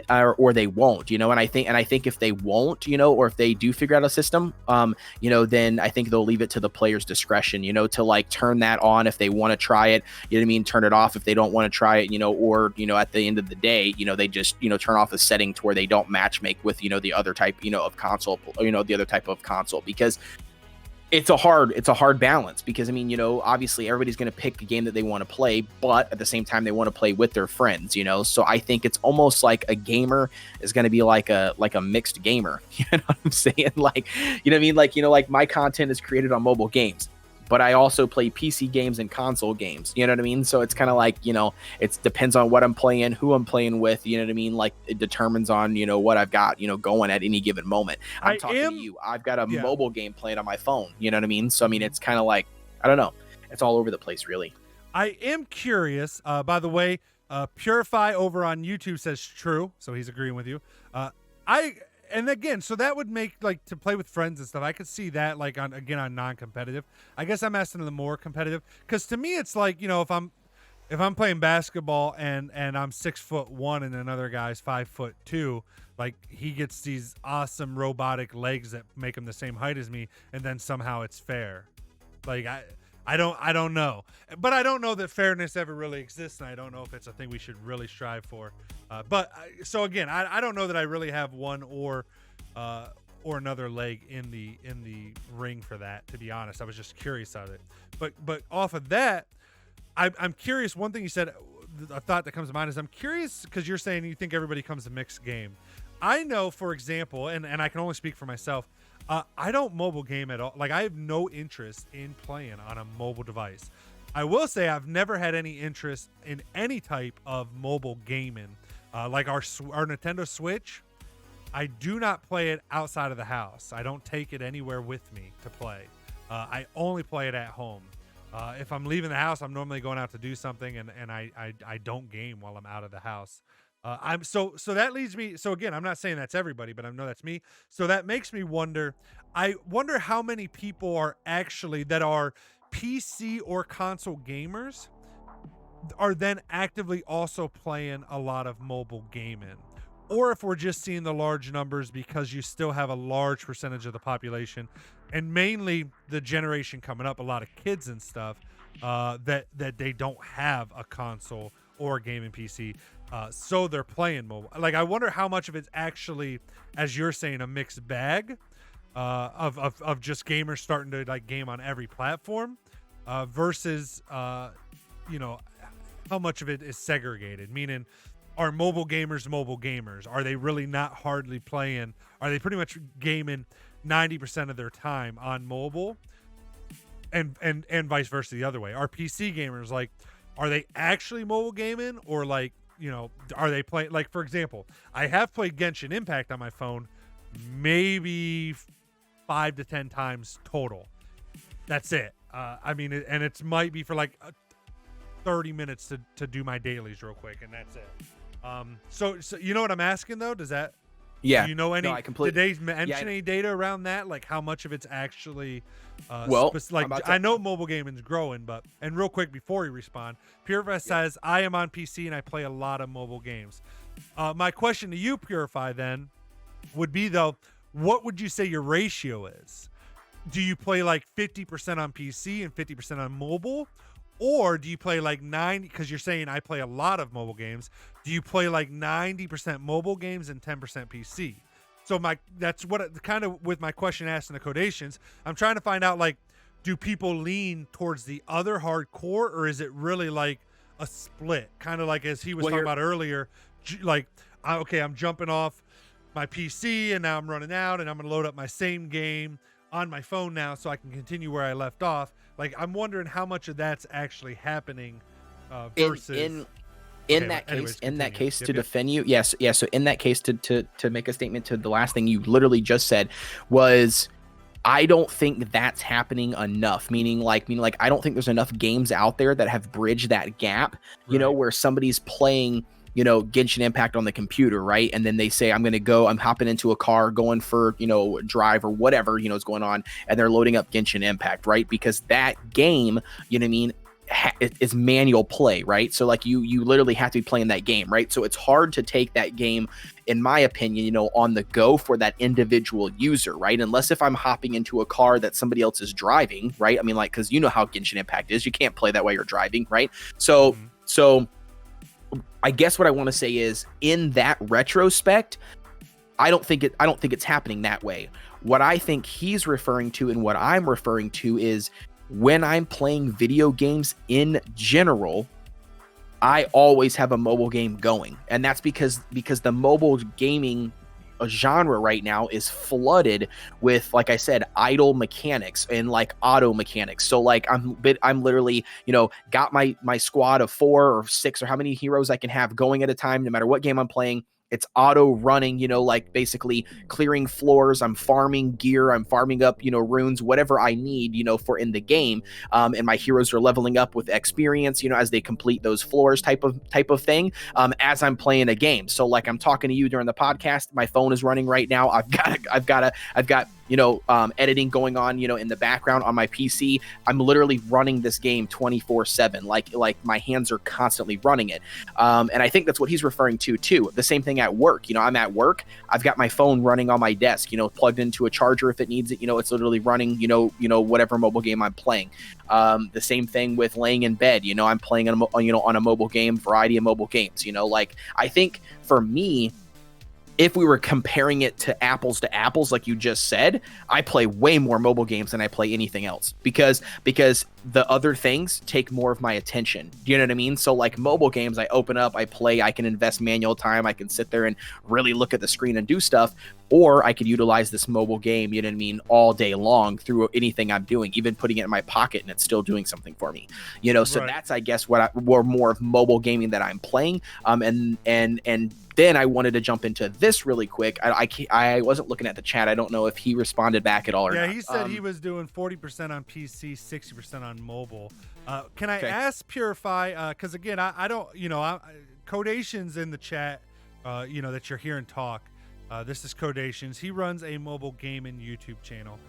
He is way more of an expert on mobile gaming, and I don't even know if he classifies himself as an expert, but I'm just saying in terms of me versus him, I'm learning. So that's why I'm asking a lot of these questions. I'm trying to find out a little bit more about mobile. So with that said, if you don't mind me asking, what are like the top 3 games that you're playing on mobile versus the top 3 games that you're playing on PC? You know, and whether that's just like in the last month, whether that's been over like the last year, if you have some really consistent games that you've been playing a while. But I would just pose that question to you if you don't mind taking a moment to answer. Continue with whatever your next thought was there. Yep. So the second thing I was going to dive into, which I think you'll be shocked or a little bit surprised on this, Derek, is my analytics for my YouTube channel. Okay. Mm-hmm. So I've got my analytics pool up here. And this was mind blowing, to a lot of people that do not mobile game, right? Like I've got several of my friends that are PC only driven people. I've got several of my friends that are console, you know, like Xbox and, you know, PS4 driven people, you know, that aren't mobile gaming, gamers whatsoever. You know, I mean, they probably have like the first version of, you know, the smartphone, you know what I mean? Like they could care less. They use it to text, you know what I mean? And check Facebook, you know what I mean? That's pretty much it. But breaking down my analytics here, this is going to blow your mind. So over 50% of my audience that watches my content is over or in the category between 25 and 35. Wow, that actually does shock me quite over a bit. 50%. To be exact, it's 52%. That does shock me, but if I could just interject, that could be a little skewed, only because most of the people that are probably going to watch your channel to begin with are going to be people similar to your age, is what data shows. Okay, but so then, but that is still interesting. But I'm just pointing that out. But here's another fun fact: 25.8% of the remaining is 18 to 24. Okay. So we're past 75% of my channel. Only 1.7% of my channel is 13 through 17 age. I literally have 20% of 35 to 44 year olds. Okay. Let me ask another question just out of curiosity. Again, just so you know, And again, I mean, that is still very interesting, especially 50%, because that's higher. Like, for example, that range for me is 37% for 25 to 34-year-old. But also,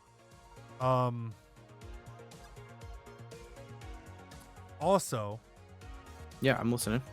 yeah, I'm sorry, I got distracted by my own analytical data. But also, I was literally YouTube sitting is here like, you just have, like, a brain heavily fart or something? skewed to that 25 to 34-year-old age range. That's the age range that grew up on YouTube. Oh, okay. So So it is normally the largest percentage. okay. For So then most switching, creators. yeah. So yeah, But I was also going to ask you, what's your male to female ratio? my male to female ratio is I'm assuming 94.1% male and 5.8% female. Okay. Yeah. I mean, mine's 92 to 8%. But going back off of analytics here, just a little bit off of analytics. I will tell you from my experience of playing mobile games, there is not, which sounds completely crazy, there is not, if there was a stat out there to find, I would almost 100% put money on there is way less younger generation playing mobile games than there are on console. Because I personally believe that from me playing console games for years, like on Xbox, for example, I think there are way more younger generation, and by younger meaning like that 13 through 17, or even 12 through whatever. I think playing console games, playing console games compared to mobile, because I don't know what it is, and maybe it could be the genre of mobile games that I play, which again I think takes up the majority other side of those Bejeweled and Candy Crush, Farmville games.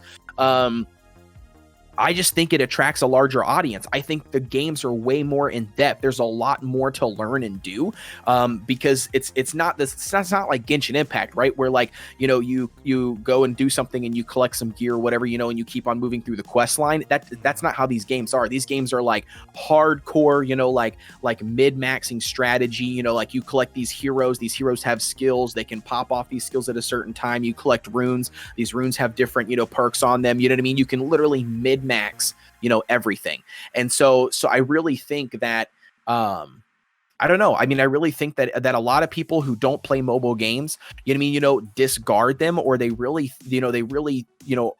don't know, that there's actually a older audience, that mobile games are attracted to. That actually are playing them versus people that, that don't have anything to do with mobile gamings. Because I've got a buddy of mine, man, that he absolutely despises mobile games. He doesn't believe that mobile games are gonna grow. He doesn't believe that anything else. He's hardcore a console game player, and he's like, I'm an Xbox player. I've been playing Xbox for years. Xbox is where it's at. All the new games come out are Xbox. Shit on mobile games, and I'm just like, you're wrong. You know what I mean? Like like in his mind, mobile games developed only to try to take your money. There's no value in the mobile games. It's all for little kids. And I'm just like, you're completely wrong. Like that data is completely wrong. Like there's way more invested into that than, what I think a lot of people know. Yeah. Purify says on mobile, 1 is Among Us, 2 is Clash of Clans, 3 is COD Mobile. On PC, he plays Fortnite, COD Modern Warfare, and Valorant. Okay. Do you mind if I ask how old you are? Or like age range? Maybe you can just say I'm a teenager. I'm, 18 to 25. I'm a young adult. Or he's 56. Your mine and Codation's age, that like getting closer to 30 range. But just curious. Princess says I'm the 5.8%. Wait, was that my number or Codation's number? Princess is 145 years old. I will say though, I mean, I do think you got to remember too, Codations, that the idle games you're talking about and stuff are not as popular as you think. They're not making up the majority of mobile. So like here, Wikipedia, here's a list of the top mobile games. You tell me when we get to the first idle game, okay? Game number 1, Pokemon Go, Subway Surfers, Despicable Me Minion Rush, Jetpack Joyride, PUBG Mobile, Fruit Ninja, Temple Run, Candy Crush Saga, Garena Free Fire, which is another. It's like PUBG. Mini World, Sonic Dash, Asphalt 8, which is a racing game. Helix Jump, Gardenscapes, Homescapes. I know kids are heavily into those for whatever reason. Angry Birds, Super Mario Run, Dragon Ball Z, Township. My wife plays that. Call of Duty Mobile, Knives Out, Angry Birds, Honor of Kings, QQ Speed Mobile, Fishdom, Rise Up, PES 2018 Mobile, War Robots, World of Tanks, Mario Kart Tour, Ice Age Village, FIFA Mobile. You could just stop. You could stop. It's not on the list. Okay, yeah. So that's people. That's down to we got to 90 million players. Okay. So yeah. So I don't know. I mean, I'm actually curious. The only reason I was reading them off is I want to know where idols do fall in. Do you know what the most popular idol is? Maybe I can do a search for it on the list. I'm gonna say probably Summoner's War. I think that's got to be one of the biggest ones. Summoner's War by Comtuous is the brand. But while you're doing that, on a side note, I did type in active mobile gamers worldwide in 2020 by age group. And it's almost balanced, dude. So it's crazy. So 79% are Gen Alpha. Okay, so like ages 10 to 22. Yeah. 72% is 23 through 38. And 68% is Gen X, 39 through 50. Wow. Well, and again, I mean, I do think you get a lot of, like, example, several of these games I mentioned that are top games. I know, like, even my wife plays, like Township. That's a huge game that not only my wife plays, but a lot of the ladies that she works with at work plays with her, and they're like all on a team. So definitely interesting. That Summoners does not come up on this one. This is only this one has to have at least 10 million players for them to get on this list. And it doesn't. The only one that I think maybe is Raid Shadow Legends. Yeah, that's another one. Yep. Okay, I think that might. I think actually I did know that. I think that is the biggest one with 10 million. So they made the list, which I actually have heard that they're the biggest ones. So that kind of makes sense. But yeah, so they're on the list. That's the only one that I see that I recognize. But again, I don't know them all. Purify says he's a teen. Okay. And you said you're about 60-40 split. Okay. I was just, like I said, more curious for my own. I'm trying to learn. Princess says asshole 6. Asphalt. As in like a road asphalt. That's what the game's called. It's actually a really good racing game for mobile. I have played that a couple times. But again, I've played mobile games, but there's never been anything that's made me want to stick to mobile games. The most mobile game, and this is going to segue us into where I wanted to go next, what I was going to ask you, Cardations. The most mobile game I have played is actually, I have a Samsung Note series. I've had a Note for, I don't know, I had a Galaxy, I think with the S5. I switched from iPhone to Samsung with the Galaxy S5. And then I switched to Note, I believe either on the Note 7 or the Note 8. I'm now up to the Note 10 Plus. I have not got the latest one yet. But the most mobile gaming I've done is actually with a Gear VR headset. And so my question was going to be, where do you think this heads? Because, like, where do you see the future of gaming going would be my question. Like, do you think... I guess my question would be, is it still mobile gaming or PC gaming when it becomes VR gaming? Or not even VR, but what's it called? The other one, not VR, but the thanks for that follow on Twitch, by the way, Purify. Not VR, but what's the other one called? AR, right? Altered reality? Yeah, AR. Yeah. Yep. Where do you think it heads with that stuff in terms of then mobile gaming versus PC versus console? I don't know. That just becomes I don't know because a whole... I don't know. Because I've never, so to be honest with you, I have never ever had the pleasure of actually utilizing VR. Oh my God, are you kidding? On a quality, listen, on a quality, system. I have played, the last VR set that I had put on my head was way back in the day. I'm talking like 2 years ago at least. And it was from one of those, a Samsung Galaxy, like headset you could buy from Verizon. It was not Oculus, nothing else. You literally put your phone in it and your phone is like 2 inches from your face.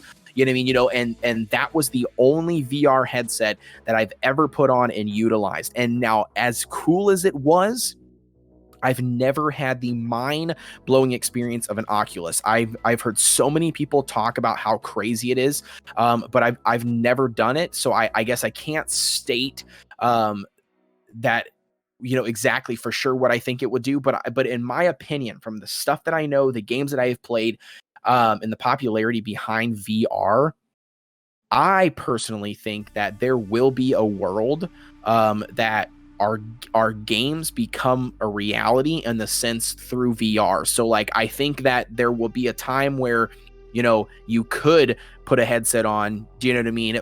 Turn on the game, put a headset on, and then actually your movements are predicted in the game, right? Like I could definitely see that.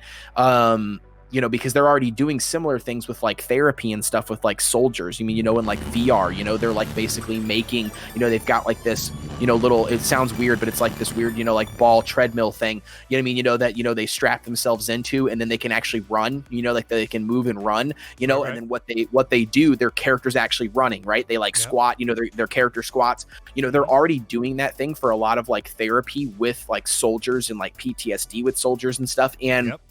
And so I think them taking that and then actually utilizing that and adding a game behind it, like Call of Duty, right? Or taking like a Battlefield game, and putting 150 players, on one of these, this game, together on a server playing like this. I mean, I think there's definitely going to be a market or something like that for in the long run. I mean, if that is the case, then the mobile game, in my opinion, the mobile idle genre will die because there at that point there would be, like there's no way to take a idle mobile game, and throw it into like that VR realm, like, that would make sense.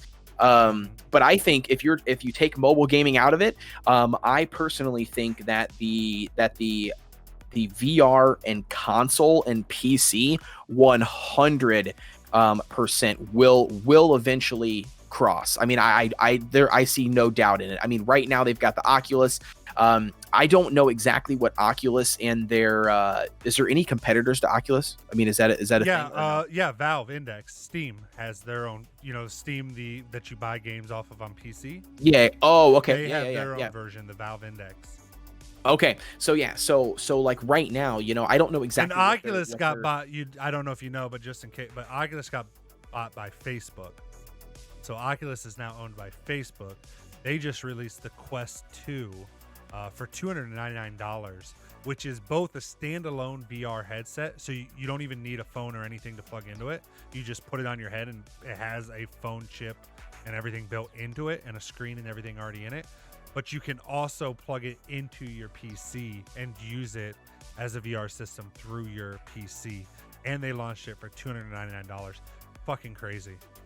By the way, I want one like today. Like if I wouldn't have lost my job because of this pandemic, you would have I would literally have one in my hands right now. Because I have had all the ones that you're talking about for phones, which also, before I go into that, Purify, thank you for the 15 biddies, man. Appreciate that dono, dude. Thank you. But hit them up, baby. Hit them up. Speaking of, like, I've had that's how I got started, was the first version of the one that you're talking about that was for the Samsung Galaxy phones. The newer one that I have now actually comes with the controller like the Oculus does, but only one instead of two. And of course they don't have, the ones for phones don't have the the Oculus, the Quest 2 doesn't need them because it has some new technology. But like the Valve Index and the main Oculus Rift, they use the base stations where it actually can map out your room and everything. I've not actually used those, but I've only used them for my phone. But the newer one with the controller for that is pretty freaking amazing, in my opinion. And yeah, like I said, I gotta take your word for it. I'm gonna take your word for it because I've never had the pleasure of doing that. I know a lot of people talked and raved about them being in like mall kiosk and stuff, for you to try them out, and I just never was there. I never got to that point. Yeah, but, if you ever go any place, like if you go to any larger city around you and find a big arcade, if you have, like, I mean one of the major cities of the United States, so not just like but like, you know, the large city in your state or whatever, like the, you know, whatever that may be for your state. And they have the one where you can get on it, and they got like the treadmill and everything where you're like in the full suit, you're running around and shit, holding the gun, and moving. If you ever get to experience that, it's pretty expensive. I think when I did it at an arcade, it was like $100. But if you ever get to that chance, I promise you will not regret spending that $100 just to try it out once. You'll never spend $100 to do it again. I'll promise you that. It'll satisfy just for you to kind of, but it'll just show you where this stuff's heading, to the point like in the future when you're wearing a suit that has haptic touch to it, like your phone has haptic touch stuff on it. You know, when you're wearing a full suit like that and you're able to just move around freely, which you can already do with a lot of the headsets, you know, you can just walk around in the room that you're playing in. But even just that, I mean, it really shows you where this stuff's heading, which is super interesting. And I guess that's why, and I bring all that up, and my reason for bringing up the VR stuff and the AR stuff was just more that I'm almost under the impression that, like, let's say in another 10 years, I don't even know that we're going to be using mobile phones like we do now. And so that's where I'm curious as to what I guess there, you know, it would just, as mobile phones, you know, become AR devices, you know, eyeglasses or however it ends up being. I guess the gaming would then evolve around that. But I definitely don't see idle RPGs and stuff being around forever. Yeah, but I could be wrong. But I think you'll have idle aspects in games. The thing is, the way the gaming industry seems to work is it kind of takes the best of everything. So, like, for example, even Genshin Impact, it has... Well, no, that's not a good example, actually. I'm sorry. But do you remember back in the day, the Fable game? And there's been other games that did this, but Fable was an RPG, and you could buy properties and stuff to make money, and when you logged out of the game, your properties would still make money. So when you log back, correct. So I do agree that we're going to go to a place where some of that, like MMORPGs and stuff, where now it's almost like you log in, you log out. When you go talk to the person, no matter what time of the day you get on or whatever, they say the same things, they do the same things, you know, they have the same dialogue.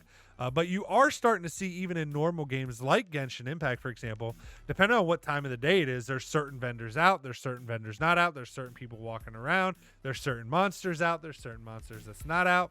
And I just do think that's going to increase. I think you'll see it first with MMORPGs like World of Warcraft, you know, Elder Scrolls Online, to where almost every day becomes like its own full day in the game. Does that make sense? So like even eventually somebody might leave one of the towns that you've been that has been in there. You've been playing the game for 6 months. This dude's always been in the town. One day you come in, he's gone, and the storyline says he moved away to another town or got killed by somebody. He's just no longer there. Like the game, the day by day of it actually changes instead of just when they do a seasonal event or something in a game, if that makes sense. No, it completely makes sense. And I think speaking on that, I think that's one of the things that Cyberpunk is trying to do. I mean, they've CD Projekt Red has already mentioned in the past, again, I don't know if it's going to be on launch, but they've already mentioned in the past that they are trying to make a world in Cyberpunk that is ever evolving and changing. So like, instead of you watching that same, you know, NPC, you mean, walk from, this place to this place, down the same path, saying the same vocals, everything. They've multiple times have mentioned that they're trying to build, a city that is always changing, that you're not watching that same NPC do that, instead that NPC is creating and doing something new, doing something different. And I think, like you said, I think that's a step in that direction. I think they're trying to do that. And I really hope, to be honest with you, I really hope that MMOs do pick up on it. I really wish that, World of Warcraft, for instance, Elder Scrolls, Online, I these big, massive, well, that's not even probably the massive. I don't even think ESO's that big. I think we're talking more of like on the level of like, what's the other one? You've got World of Warcraft, but what's the other, EverQuest, like EverQuest and, all these really, really big, massive ones. I think I don't know. I really think that would open up a crazy amount of players, you know what I mean? Because I think that, the fact that you're no longer, running the same quest or talking to the same NPC, like, and it's changing, like that would, I feel like that would give people more drive, to actually, go back into the game, every day, log in, see who they can talk to, or, or purposely wait for stuff. Or like you said, if randomly the developers like loaded into, like a little update or a patch, that's like, boom, you run to the town and it's like, oh, this guy got shot and killed, by a deal gone wrong or something, you know what I mean?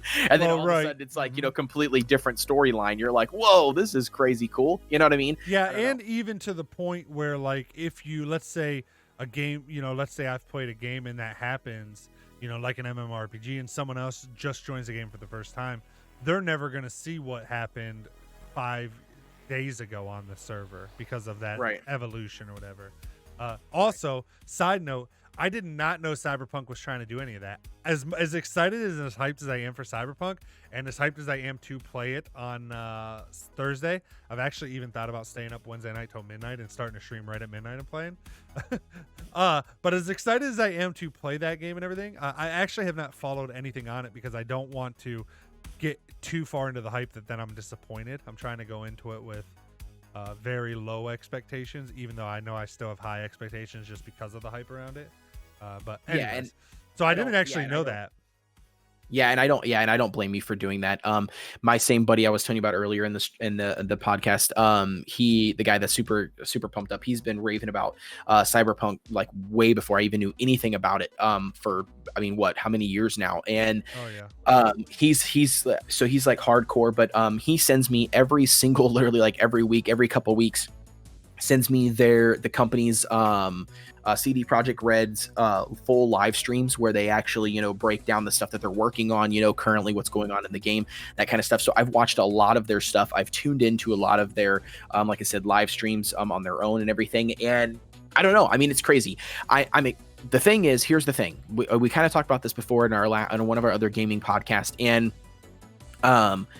I'm a social gamer, man. I mean, I really am a hardcore social gamer, and I was really, really hoping that they were going to launch, Cyberpunk into a full, open, co-op experience, and then I was really down, to see that they're not launching with that. I mean, now their intention, they have said multiple times, their intention is to actually, add that in at a later time, which is great, but I personally am holding off, on Cyberpunk until literally something like that drops. And the only reason why is because I don't know, man, like the solo playing experience is tough. I haven't even invested much time into my Genshin as much as you have.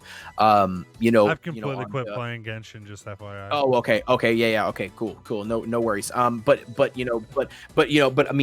really, I still think I'm sitting at AR 26. And you should know, just by me telling you that, how little I've played, because I was catching up to you when you were like AR 30, and I was hitting, AR 25 weeks ago.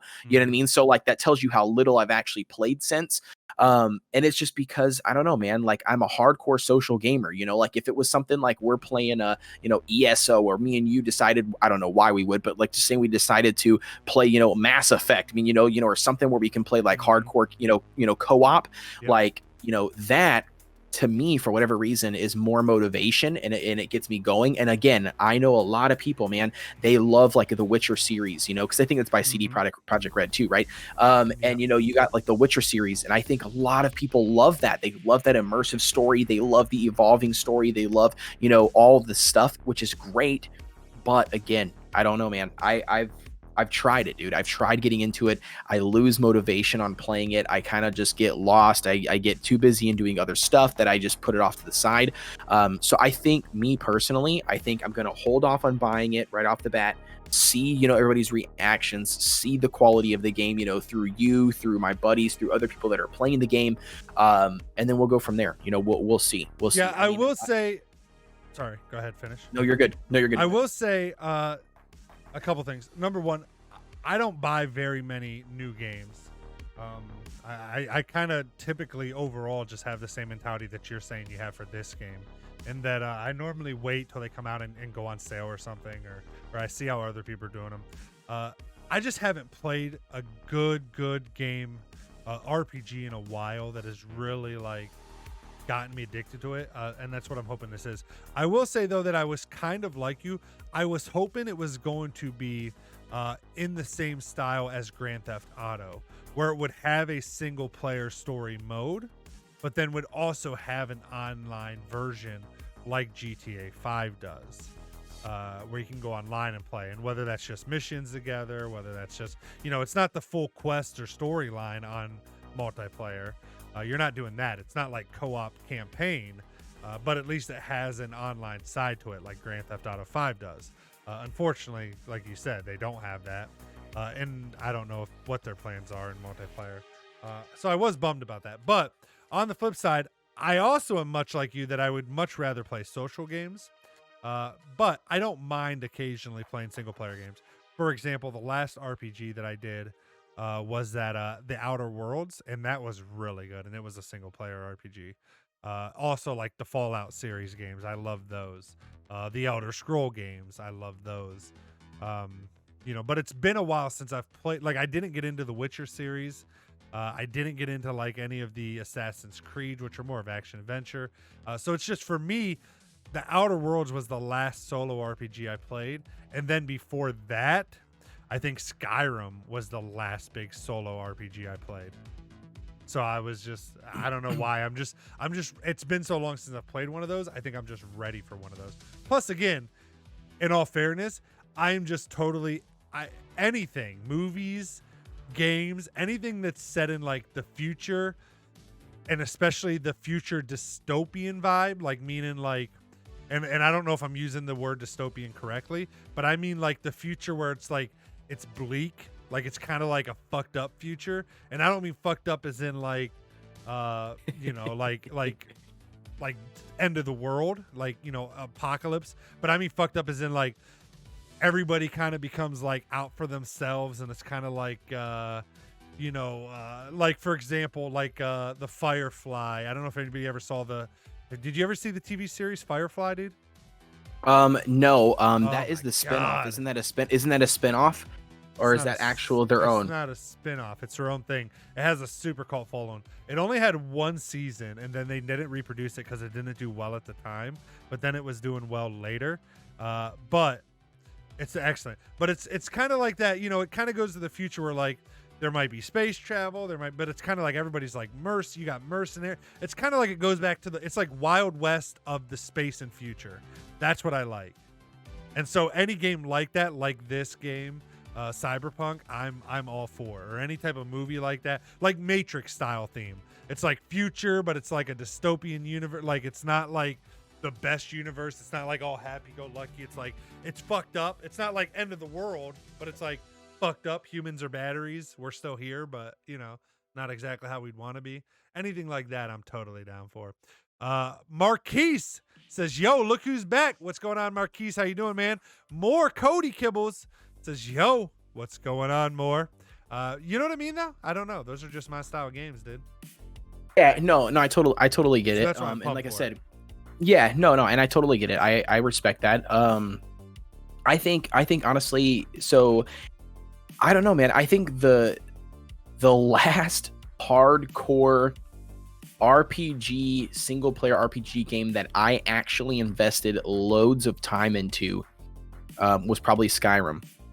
Yeah. Because, and I really do, I think that was it, because I played Skyrim on not only the like PC, like regular version, I played Skyrim on the console, and then I also played a crap ton of modded Skyrim, where like I was on the PC, I joined, I basically joined into like this weird, mod community type of thing where they like had all these mods that they had built over the years that you could add on, and and to make the gaming experience different or open up new quest lines and stuff. And so like I took on that whole realm of Skyrim. Yeah. And I don't know why, but maybe it was just the point in my life that I was at, you know what I mean? Because I just remember, I couldn't wait, to get home from school, and just grind out, Skyrim, you know what I mean? Like, but I think that was because it was to me, I don't know. I don't think I experienced the I just full, don't like, think that's what I'm you saying. I know, just don't think there's been that great of an RPG out in so long. That's why I'm so pumped for this one. right. I just think, like, I know you're like, oh, I love social games. I do too. I just don't think there's been a great solo RPG in a lot. Like Outer Worlds, it was okay, but it wasn't great. Like, I just don't think there's been that in a long time. Like I said, Fallout 4, I thought that was pretty good. That was solo. They have added multiplayer, I think, since then too. But I just think it just that there hasn't been that game out in a long time. But maybe you're right. Maybe things just changed or whatever. But because I mean, Yeah, like, no, I'm sure and there's other games you play solo at times. I mean, the only thing that I could think of would be far few in between in it, and most of the time, I'm not gonna lie, most of the time they have been games that I have spent full price on, that I didn't get my monies out of, and it's not because the game had any issues. It was because I just lost it. I mean, I just didn't have any desire to continue to play that game. Like, and to give you an example, that would be a prime example: Assassin's Creed games. Yeah, I think I literally bought Assassin's Creed Odyssey solely based on the fact that all of my friends at the time were hyping up the game, talking about how amazing RPG, game experience it was, really good storyline, game altering storylines, all this stuff. And I was so set on, listening to them, and I just completely overlooked the aspect that it wasn't, co-op, it wasn't multiplayer. Bought the game full price at $60, invested maybe 5 hours into the game, like actual full on, like me sitting down, and diving into the game. I will tell you right off the bat, the combat, super smooth, super cool. Story, could give two fucks about, the immersive story. 3, I loved the aesthetics of the game. Okay. Those things 100%. Ubisoft has done a fantastic job at, right? But I got bored, man. It literally felt like Minecraft to me. You know what I mean? It literally felt like I was sitting there in my own personal Minecraft world. I mean, you know what I mean? But except it's in Odyssey or, Assassin's Creed world. And I'm cracking on Minecraft right now, dude. Come on, I play Minecraft. No, I'm not talking about bad about Minecraft. I'm just talking about kidding. I'm just talking about, like my mind. I just can't do it, man. Like I said, I've tried so many times. I can't play the damn game solo for whatever reason. Now, here's the weird thing. The weird part is it crosses over for me in mobile games. And what I mean by that is the mobile games that I play are literally with loads of other people. You know what I mean? Like people that I play with mobile games are like through Discords. Like that's why I hop in the game's Discords. I literally have like 45 Discord channels like in my Discord. Like, because I literally hop into the game's Discord, I'm chatting with other players, I'm adding some of those players in game. We're constantly talking about new updates, new things to try, new things to test. Like I'm constantly talking and utilizing that, but I've tried playing solo player mobile games, you know what I mean? And I just absolutely have no interest in them. It's the same thing, like I said, with some of the RPGs here, man. Like Genshin Impact was one of those that actually changed that for me a little bit, and that was because I was so immersed with like somebody like you. You know what I mean? Where you were talking about it, I'm talking about it. We're in Discord playing together, not together in the sense of co-op, but together as in like the game at the same time. And I think like that made it better for me. You know what I mean? But then the moment I got a chance to not play Genshin Impact, you know what I mean, with anybody else, then it was just kind of like, it's okay. You mean, like, it's okay. It's whatever. And I'll say, I mean, I will say, because I said I haven't had an RPG but like I actually really enjoyed. I actually do enjoy Genshin Impact a lot. I'm surprised at how much I enjoy that game. I just decided to quit playing it because nobody likes watching me stream it, to be completely honest. I know there's several of the regulars that are like, oh, we'll watch whatever you play, but I could just tell overall people were not enjoying watching me play it. It's just not very exciting doing dailies and stuff a lot of times. Princess says, I'm going to actually play Minecraft later, LOL. I got to build. Actually, I've been playing Minecraft lately because I've been working on some new video ideas that Carnation knows about, but no one else can know about. Baby. first one comes out, actually not this week, next week I think. But I'm trying out some new type of video on YouTube. So I've been playing some Minecraft in the background, like off stream, to get gameplay for this new video concept I'm trying. Blah, blah, blah. Have you been building? I have not. It's been more of just like exploration type so far, but I am probably going to do more building. But it's more of it's more just exploration type stuff. Speaking So of the far. Minecraft thing, Let me answer this one real quick. I'm Simplex says hi. Hey, I'm Simplex. How you doing? Go ahead, sir. No, I was gonna say really quick. I was gonna interject, and what I was gonna ask you was, I was gonna say, speaking of the Minecraft thing, are you still paying Yes. for that old server that we were on? Mhm. Yeah. Well, okay. I just wanted to check in on that. I'm like, wait a second, this guy's been playing other games, like not been playing Minecraft, but recently, and I'm sitting here thinking, has he been paying for that the entire time and just forgot about it? I didn't forget about it. But yeah, I have been paying for it, paying for it. As long as probably, I don't know. I mean, I always like the idea of having a Minecraft server for the community, just in general, for when I do want to hop on or other people. I will say, I mean, depending on I can't promise. Like, my goal basically would be to keep it forever. To just keep paying for it. It doesn't bother me. It's not very expensive. It's like, I don't know, $5 or $6 a month. I think $5.99 or something. But obviously, with losing my job and stuff now, the future that could change. But for now, yes, I am paying for it and keeping it just because I know people get on there and build, like Princess. I think she still goes on that server. I still play on it occasionally off stream. I don't always tell people, but I play it with my daughter sometimes. Simplex says, do you play Fortnite? I do not, sir. I don't play hardly any FPSs. What were we gonna say, Quotations? Is the one person that we had currently there still also building, or no? The one person that we had.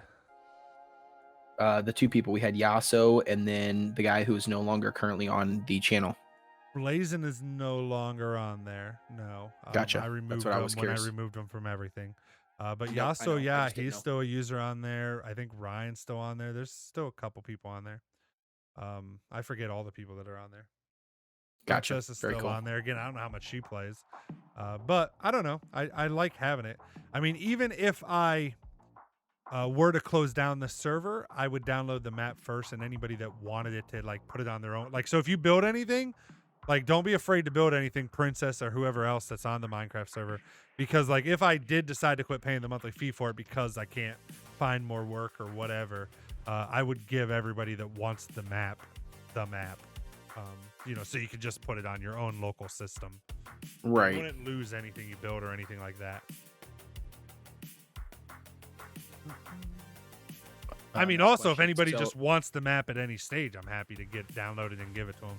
But I figure on theirs where most of us hang out. So Before you answer the next question, I was going to ask you Yep. about chat. So, like, when I'm looking at the stream on the website, like on actual YouTube's website, the chat question comes in first, and then there's a delay that actually pops into the actual video feed on your end. What does your chat look like? Is your chat up to date with YouTube's actual chat, so you see it prior to it popping up, or are you reading what's actually shown on screen, so you're delayed? I'm delayed. Okay. So if it pops up in YouTube first, like you're seeing it pop up, and then however long it takes before you see it pop on screen, when it pops on screen is when it's popping up for me in my app. What about order? Is the order the same too for you? Yep. The way you're seeing it on the video chat is the exact way I'm seeing it. Gotcha. Like Makes the symbols next to it with the YouTube versus Twitch versus when it's Facebook, because there's Facebook that sometimes pops up too. The exact order they're popping up in there, that's how I'm seeing it. Okay, sounds good. I just didn't know, because sometimes I swear, like, maybe you're doing it like on your own, but like sometimes I swear you read the chat, like when the chat's blowing up sometimes, and you read the chat, and then you might read something more recent, and then you go back up and read like 2 or 3 messages prior to that. So like, is that just you? I have Chrome open with 3 tabs for each of the platforms that I'm also streaming on. So because I do constantly check to make sure things are coming through. that Gotcha. I'm not missing anything. If I do know that I missed a couple chats, I'll go back to those tabs and pull up each chat where it's a little bit easier to, be able to go through them and stuff. But the main chat that I'm normally watching is the chat that you see directly on my feed. But again, I do also go into I do have the individual chats open as well. So does that help answer your question? Like, does that maybe give you a better? Okay. Yeah, no, it totally does. Okay. Princess says Facebook popped up. Yeah, I stream to YouTube, Facebook, and Twitch all at the same time. So yeah, Facebook, you'll see it on this chat also. If someone, there's not anybody over there. I just started streaming to Facebook. But when they do, which there's been a couple, it pops up on there as well. I'm Simplex says I stream on like low latency, so there's not much delay on the stream. Yeah, I don't think they're very delayed. I think he was more talking about when the chat messages pop up and when I actually receive them, because I'm using a program that grabs the chat from all the different platforms and then puts it into one program for me in a list, just like you guys are seeing on the stream right now. I have a program that shows it just like that, and it's basically a feed of all the different platforms. So that's what I think he's more referring to and talking about. Yeah. It's not. Also, not Joffrey, thank you for the follow on Twitch, my friend. I appreciate that, dude. Hope you're having a good Sunday evening. But yeah, I think that answers your questions or gives you a better idea of what's going on. Yeah, no, it totally. Yeah, no, it totally does. I was just curious. I always, every time I tune in, I watch you, and when I see it pop in, sometimes, I've just noticed, a couple of those, those odd moments where, like you said, you must be watching different chats sometimes, because, like I said, you will read something that'll be like, let's say you're in the middle of playing like a Dead by Daylight game, right? And you look over.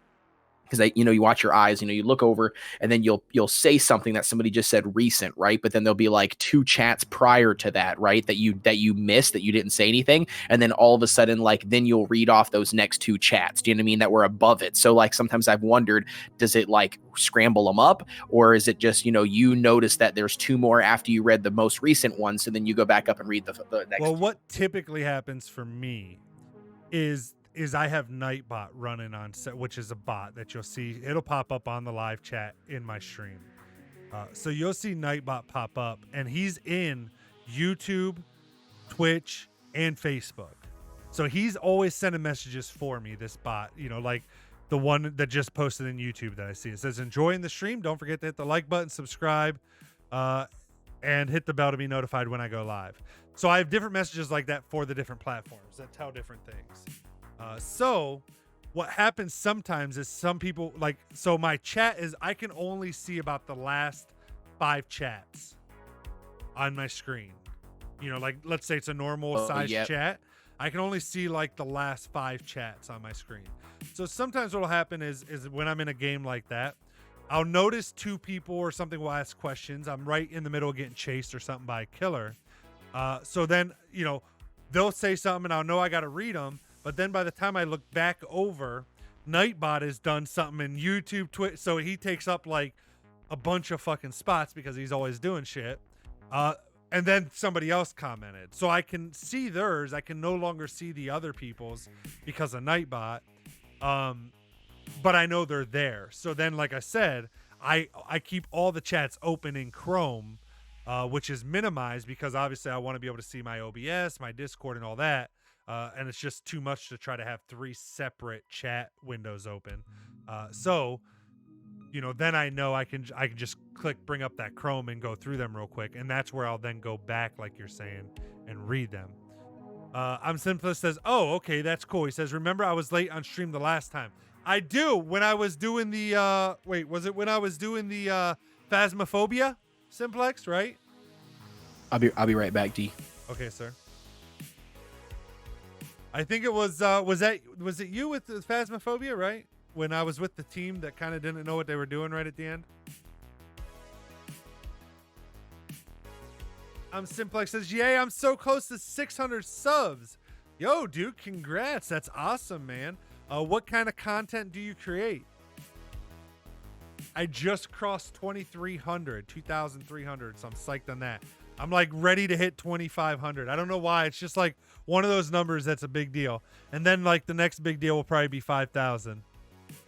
But I'm super pumped to hit 2,500.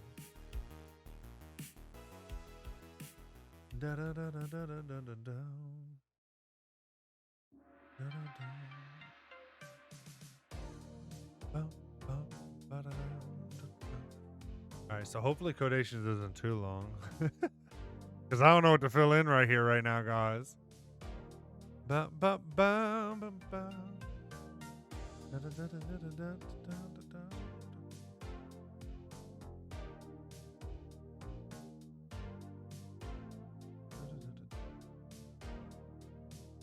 If you guys that are chilling in Twitch or on YouTube are not following me on Facebook, you totally should.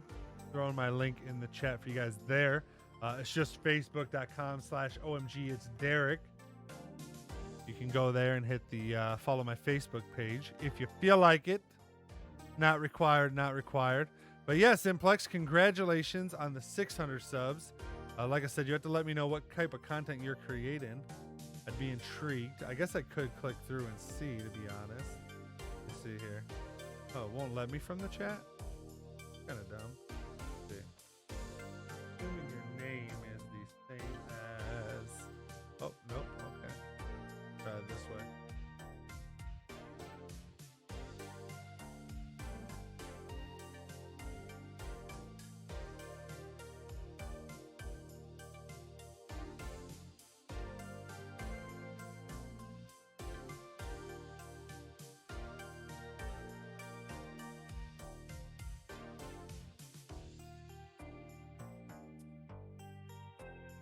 Robux giveaway, so you live stream, it looks like.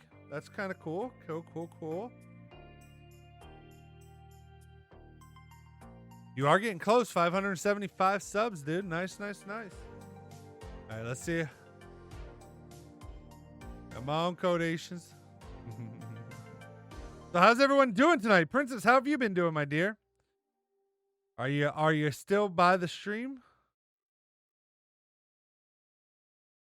Princess says, I'm good.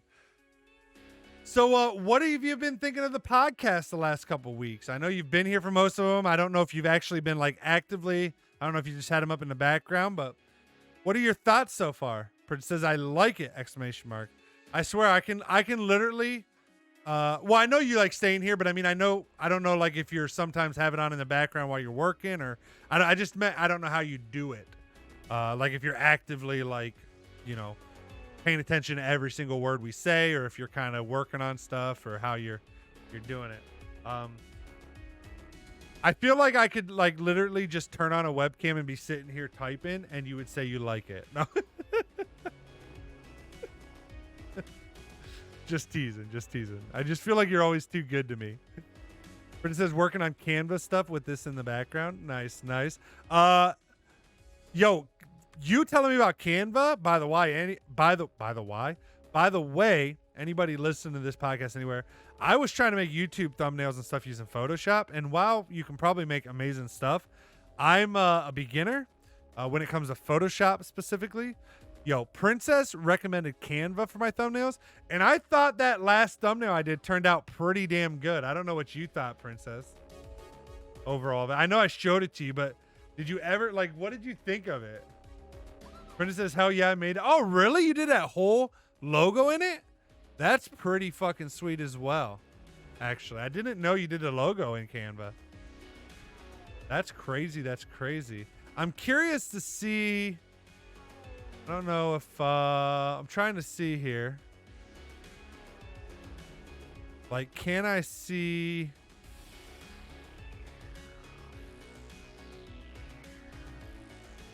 I want to see, like, what the... Oh, wait. Here we go. How do I see this? I have no idea. I wanted to see what right here, analytics for this video.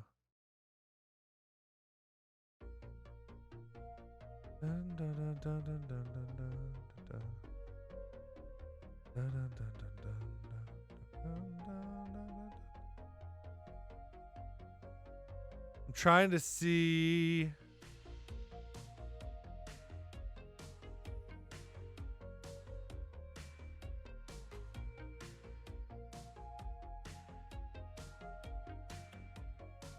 Alrighty, you there? Yeah, I'm here. I'm trying to see, dude. Help me out here. I'm fucking retarded, apparently. Oh wait, there we go. There we go. So my click-through rate is I guess impressions click-through rate. That is the click-through rate of videos getting, right? Yeah, I believe so. That they're actually finding and clicking on your videos. Right. So that's like my thumbnail. So then they're clicking on it, right? Yep.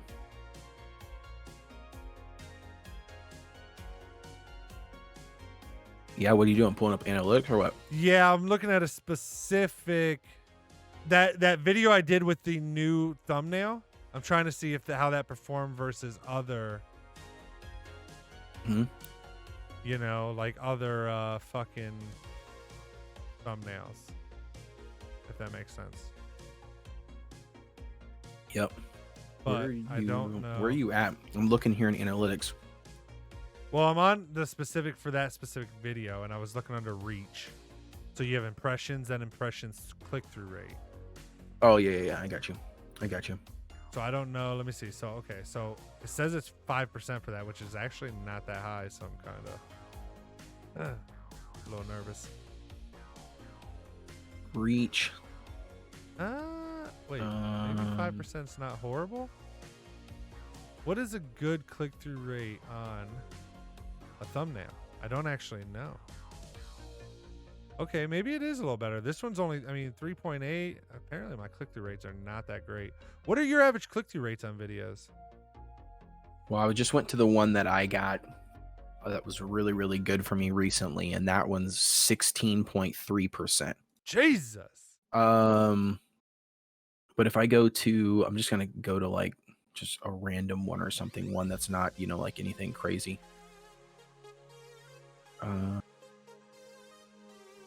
Well, these are only gonna show my top. 1 second, let me go to my Wow, videos dude. and live Like streams. the videos that I wouldn't think have that great of thumbnails have higher click-through rates for me. Like the real simple go with just like a picture of me with some text on the screen tend to be. Yeah, but who doesn't want to click that? Well, I'm just saying they got pretty damn good. Reach. So the video I just dropped this morning at 10 a.m. Title, has got 11.6 click-through rate. Jeez, my click-through rates are horrible, dude. The one I dropped yesterday, if I go to reach click-through rate, it's got a 7. It's got a 7%, which was yesterday. But hold on, I'm just want to get an average here. I want to pull this up to give you I'm gonna switch to average. my. I don't know. Wait, are you able to show all your analytics on? I don't know what analytics you're allowed. I know you're not allowed to show all analytics stuff. But I don't know which. Okay, but like, do not know. but like for my okay, so I don't know if you remember, I did a video that was like NVENC versus X264. Yeah. Yep. Like, look how simple. It's just like a side by side with the words Of the two NVENC truck. versus X2. Yeah, 15% click through rate. But then like that last one I did that I thought I did a really good job on, which is why I left Twitch's affiliate program. My Yep. click through rate on that 5%. Yeah, but you also have to remember the content too. The content you said? Yeah. Of the video.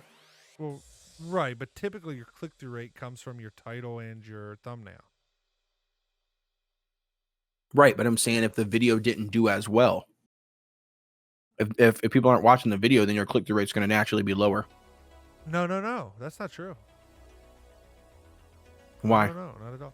If 100 people watch your video or 1,000 people watch your video, that doesn't change your click through rate. How doesn't it? Because your click through rate isn't your click rate determined on. Okay, so then I'm confused. Then Your on click through rate is measuring. determined on how many times it shows your video, and then how much times that's clicked through. That's Yeah, it. like somebody has actually clicked. So on it. if they show your video 200 times on their site and 100 people click on it, you have a 50% click through rate. If they show your video 10,000 times and only 100 people click, and let's say 500 people click on it, so you have more people watch it than the other one, you have a way lower click-through rate. Doesn't matter how many people watched your video. It just matters how many times they showed it versus how many clicked on it. Yeah, right. No, I get that, but isn't the algorithm for YouTube going to show your video less if it's not getting enough clicks?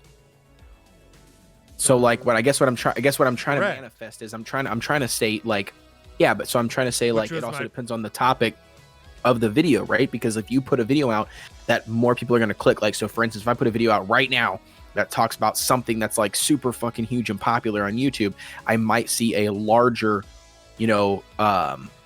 amount of people clicking that video because they're interested in it versus people not clicking it. You know what I mean? Therefore, it doesn't matter if YouTube showed it to 500 people or 100 people. You know what I mean? Like, I might not get the clicks. Does that make sense?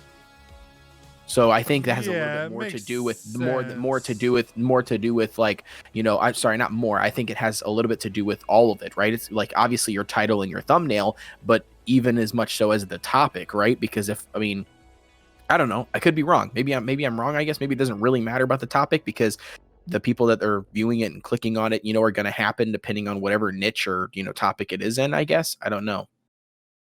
But I think it should have some type of relevance. I mean, I just think like, my videos that have like, are they getting the views though because I have a higher click-through rate? Like, am I getting the views because I have the higher click-through rate? That was always my understanding with it. Yeah, I don't know. But to give you another thing here. So if you remember the ones that I just told you, so I've got my first one, or the one that I dropped today is 11.6. And then the one I dropped yesterday is 7%. Then the one I dropped the day before that is 11.7%. And then if I go down a little ways to one that like really that was doing really, really good, for instance, it's got upwards of 16%. So I think I'm staying pretty consistent around that 7 to 12% click-through rate. Yeah. I don't know if that's very, very good or not. I don't know. I feel like I should have a way higher click-through rate. Let's see what the average is. What is YouTube average click-through rate? In between 2 and 10%. Oh damn! So the videos that I've got over like 16% is huge. Really good, yeah. 2% is average for an account. 2%? That's what it says. Bro, I don't even have a 2% video. Like I've literally checked like 10 of them now. I don't have a 2% video. I think the lowest I've gotten was 4.8. 12.9. Yeah, these people are bragging about a 4% CTR. Interesting. Okay, so I guess I shouldn't be pissed off. That's crazy, dude. I have not found one lower than 4.8%. 8%? All right, hold on. We got to go way back. Let's just go way back. Let's go like way old videos here. See. Yeah, I don't know, dude. I see people kind of all over, but I don't know what a normal 16.7. Dude, I don't know, man. Oh, I did just find one. So the one. Okay, so look at this. This is ironic. You're going to tell me it doesn't matter again, but this is ironic. This video did horrible.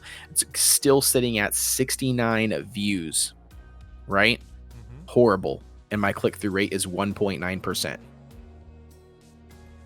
Right, but you're saying, but you're saying it's a topic. That's what I'm saying. I'm saying it didn't get a good click-through rate, which theoretically means you had a bad thumbnail and title. That's what determines click-through rate. That's the only thing people see when they don't see anything else besides your title, and your thumbnail before they click to your video. So I mean, your video can literally be anything. Right. I mean, if right, it's but not like if you clickbait hard enough and people come to your video and then it's about something completely different, then you're going to have bad watch time, which will also hurt you. But I'm just saying your CTR is not about the topic. It's literally only about, here's a YouTube page, here's a thumbnail and a title. Are people clicking on it? If Right, you but don't get a high click-through rate, like on that video, they're going to quit showing your video. Right. So then here's the weird part though. Here's the loop. It was on a Genshin Impact video, and the next video that for Genshin Impact had the exact same layout of the thumbnail and the exact same layout of the text. The only thing that was different, obviously, is the wording in the titles, but it went from the 1.9 to a 8.7 click-through rate, and it's the exact same thing besides the wording in the title, but everything else is the same layout, the same every single thing. So if that is true, then I mean the only thing I could come up with, well, here's would here's be the what words. here's what YouTube says. This is from YouTube site. Half of all channels and videos on YouTube have impression CTR that can range between 2% and 10%. So half of them, half of all videos range between 2% and 10%. Here's what they say. How to interpret the data. Looking at click-through rate alone is not recommended. Look at impressions, click-through rate, and your average view duration to get an idea of how long viewers are sticking around after clicking the video thumbnail. So here's the two things. Higher click-through rate with low average view duration. This may mean your thumbnails are clickbaity or that your content isn't meeting viewers' expectations and will hurt you. Lower click-through rate and high average view duration. This may mean that your thumbnails or titles aren't getting viewers to click. It can also mean that your video is being recommended to a wider audience than just your core followers. Less targeted viewers are less likely to click thumbnails, leading to a lower click-through rate. Look at your traffic sources for impressions data to see where impressions are happening. So it sounds like you really got to use them both in tandem with each other. Your average view duration, and so if you're getting high click-through rates but low average view duration, then it means you're probably making good but your content's just not living up to the hype, basically. So it means your content's shitty or clickbaity. If you're getting low click-through rates but high, so let's see. So how do you see? So an overview, if you go to the analytics on a video and you click the overview tab, if you scroll down a little bit, it'll say average view duration on that video. You see that? Yeah. So And then, but here's find, the interesting like part. a It normal- changes. But see, it changes if you click one of the key moments. So if you click intro, it'll be a number. Continuous segment. Oh, actually, never mind. It doesn't change. That was weird. That number just changed on me. But anyways, yeah. So that's your average view duration at the bottom so there. this one I had a 5% click-through rate on this video, which I guess falls in that 2 to 10%. And then I had an average view duration of 8 minutes and 27 seconds, which it was a 25-minute video. Okay.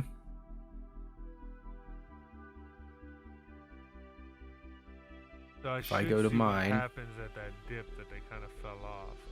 Oh, I bet it's my okay.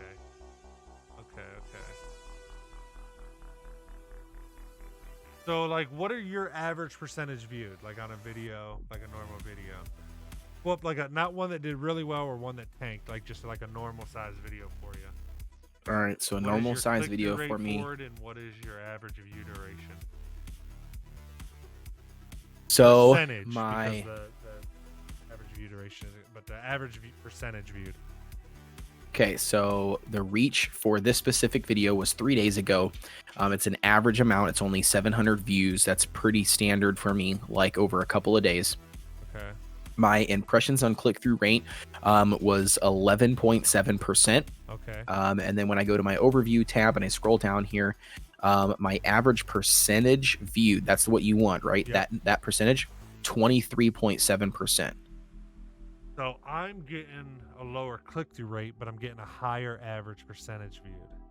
Mine's 34%. Well, At least so just am on I, that though. video. What do you mean? Well, so am I. because my average percentage viewed was 23.4 or 23.7%, and my click-through rate was 11.7. So Right, I'm that's getting, what I said. So you're getting a higher click-through rate, but you're getting a lower average percentage viewed than me. So ours are opposite, I'm saying. So yours is the lower or higher click-through rate with low average view duration. Mine's lower click-through rate and high average view duration. So I'm doing better. Again, this is only one video. We got to look at more. Right. But I'm saying just on this video of like a normal thing for us, I'm doing a higher average view percentage and a lower click-through rate. You're doing a higher click-through rate, but a lower average percentage viewed. Let's look at another similar video. Yeah, I did. That's what I'm on. I'm on a couple of days back now, and this one is sitting at where is my 700 views. So literally like 60 view difference. So pretty damn close to the same. So what's your click-through rate versus So your average percentage viewed? so my click-through rate is 6%. What's going on, Ghost? Your click-through rate 6%. 6%. Okay. Mine Yep, on this one is 3.8%. And then my overview average duration is 34.2%. Okay, so higher there. And mine's 24.4, which is not great on that video. But this video specifically was unrelated to anything I normally do on my channel, if I'm being honest. So Yeah, maybe it's that wasn't a interesting good to me one. though. It's interesting to me how this stuff is calculated, dude. It's really weird. It's interesting because like, what does this mean? So when it says 34.2% of average percentage viewed, so that means what? That they viewed Wait, and so stayed what? until the end of the video. Say it again. 34.2% average percentage viewed. Yep. What is that? What is that? That means out of referencing? all the people that watched it, that many people finished the video. Like stayed until the end, so only 34.2% finished it. Okay, very interesting. I believe. No, wait. I thought. That's what I thought, but maybe I'm wrong. Very interesting.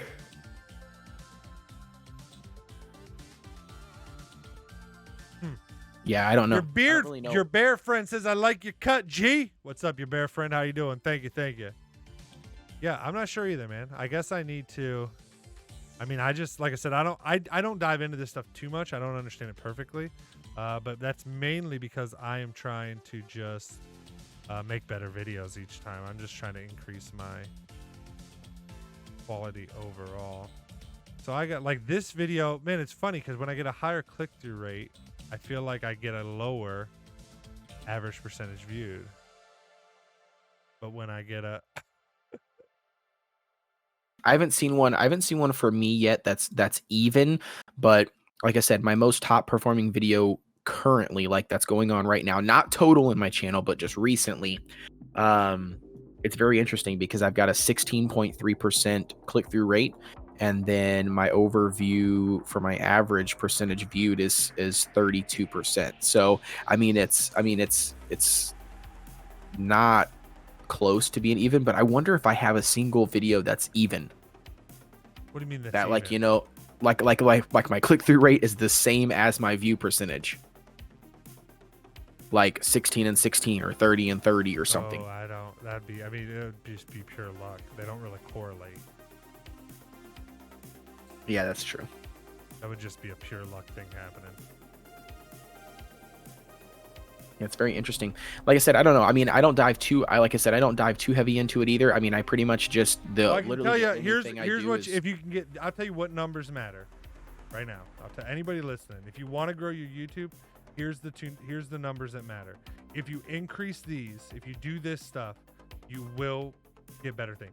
So if you can average a 10% or higher CTR, click-through rate, an average view duration of 8 minutes or more, a retention rate of 50% or plus, and a completion rate of 30% plus.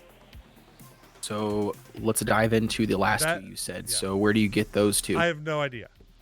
Oh, oh, okay. That's just here. Let me go to my analytics and find out. Well, I guess this would be an individual video. So let me go to like a good video for me just to see. So we'll do that NVank one for me. So NVank. Okay. So So let's see. CTR on it, you need 10% or higher. I had a 15%. Perfect. Average view duration, 8 minutes or higher. So he doesn't say my average view duration is only 2 minutes and 53 seconds actually. So this one did not have a very good of that. Retention. Where do you find retention rate? Let's see. How do you find retention? Are you paying attention to the chat at all? Because I haven't looked. Yeah, your bear friend was the last one that said something that I responded Okay. to. Okay, cool.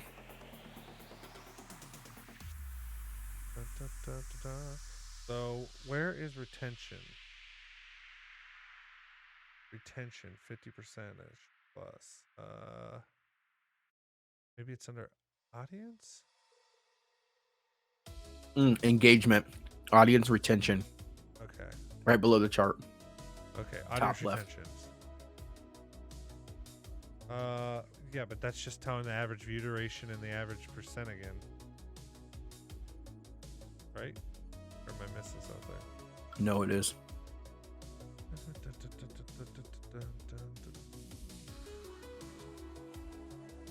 And completion rate. Well, completion rate I'm pretty sure is just at the reach.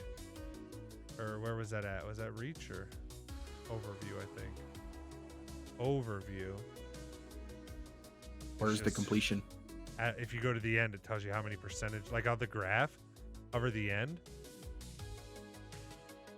it'll tell you, how many percentage are left. So for me, 2% complete.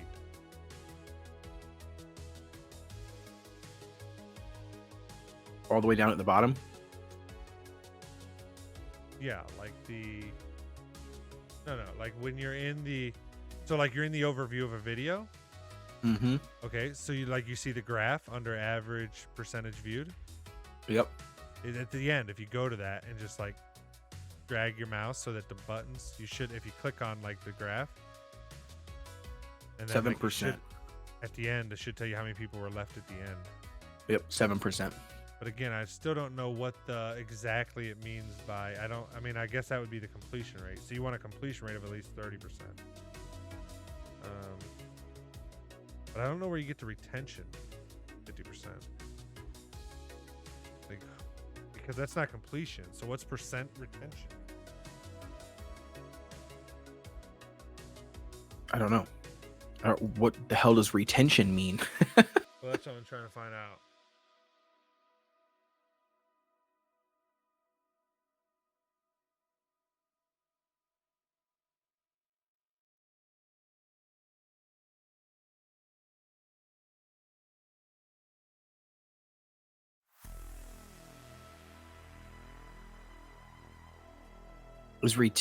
Is there a way to check analytics to see returning people? Would that be retention? Like people that are returning, that are coming back to your stream? I'm sorry, ask me one more time. I was trying to figure this out. I'm wondering if there's an analytic that you can see returns, like people that are coming back. Yeah, audience. Under any video, it'll tell you how many of the watch time came from not subscribed and how many came from subscribed. Oh, dude. Oh, that's a joke. Never mind. And if you click on see more under that, because most of yours are going to come from the not subscribed, but you can see how many views that actually equated. So it might be that you had 1,400 views. So let's say you have 100 subscribers. And so it's 1%. That might not sound like a lot, but if you click on the see more, it'll tell you how many actual. Maybe you got 100 viewers, but then there was 200 views from not subscribed. So it's going to make it look sad. You know what I'm saying? Yeah, but that's ridiculous, dude. It's still sad. Yeah. 6,821 not subscribed Versus and only 144 subscribed. Well, like I said, I think we looked this up before and talked about it, that it was only That's sad, bro. 2 or 5%, somewhere in that range of your subscribers, actually. Maybe I'm wrong on that. I don't know. Dude, that's freaking crazy, dude. I think it's insane. Even if I go to my general analytics, right? Not a specific video. Yep. It's insane, dude, how YouTube deems 90.3% of my watch time on my videos is not subscribers. I haven't even broke 10%, dude. Wait, that's of under subscribed. gay audience, right? On your main channel? Yep, on my main, on just And my what channel. was it yeah. again? 90.3% is not subscribed of my watch time. Yeah, you want to know what mine is? What? 97.5 is not subscribed. Interesting. So I guess it's not a bad metric. It could be bad. Mine just might be worse. Yeah, I don't know, I'm- man. That's freaking crazy. And then like I was telling you earlier, man. But like, the yet, age like is- here's what I normally look at, and here's like what my view, like, okay, so if I just go last 28 days, my views 38.7K, 16.1K more than usual. Watch time 2.1K, 817 hours more than usual. Subscribers plus 160, 55 more than usual in the last 28 days. Like, all my numbers are going up. Hey, what's your next number after that? You didn't finish. I don't think you can share that on live streams and stuff. No, I know. I could be wrong, but I don't think there's some stuff I don't think you're supposed to share. So mine for views is 52. I will tell you, well, you know what? Like, again, I don't think, I mean, I would tell you if I wasn't streaming right now or, doing the podcast, I'd tell you right now what it was. But I will say, mobile gaming, you're with the same amount of viewers, probably making more money than me, because mobile gaming has more advertisers, like especially a lot of gacha games and stuff that advertise. Yeah, the cost. Yeah, the yeah, advertising so that- spot is higher. Yep. So that niche brings in more money in ad revenue than the niche I'm in, for sure. Right. And so yeah, so I've got 52.9K views, which is 15.6K more than usual. Watch time is 2.7K, 852.9 more than usual. Subscribers is 382, 175 more than usual. And then obviously the last one. But yeah, those are my numbers, all green lights. And then I've got right above that a massive message in bold from YouTube. Your hard work is paying off. Publishing more videos help your channel get 159% more views than usual. Your channel got 52,864 views, which is more than the 2,400 through 37,000 it usually gets in 28 days. Damn. Yeah, dude, you rocking and rolling. And then this is kind of interesting. It says right below that why views are higher than usual, and it says you publish more videos, driving more channel views. And then it says 38 videos were published more than usual. And then it basically says that it tells me here that because of the higher viewing on my content, that YouTube is, YouTube shows it more, is what it basically says. So then therefore, it increases my numbers. That's basically what it breaks down for me. Makes sense. I don't know. It's interesting. I just realized on the on the overview one, when you're in like the channel analytics, just your normal analytics, the latest videos, you can scroll through your last 10 and see your views, click-through rate, and average view duration all right from there. Yep, that's 10. literally. I didn't even realize that you till just told now. me. As you were just telling me, I literally saw that exact same thing. But you know what's interesting though is my last 10 videos. Mm-hmm. That's pretty crazy, dude. My last 10 videos are all of that click-through rate is super high. So then let me rethink this. So what this basically is saying to me is if my click-through rate is high, and what I mean by high is I mean like 50%, 25%, 30%, 10%, 11%.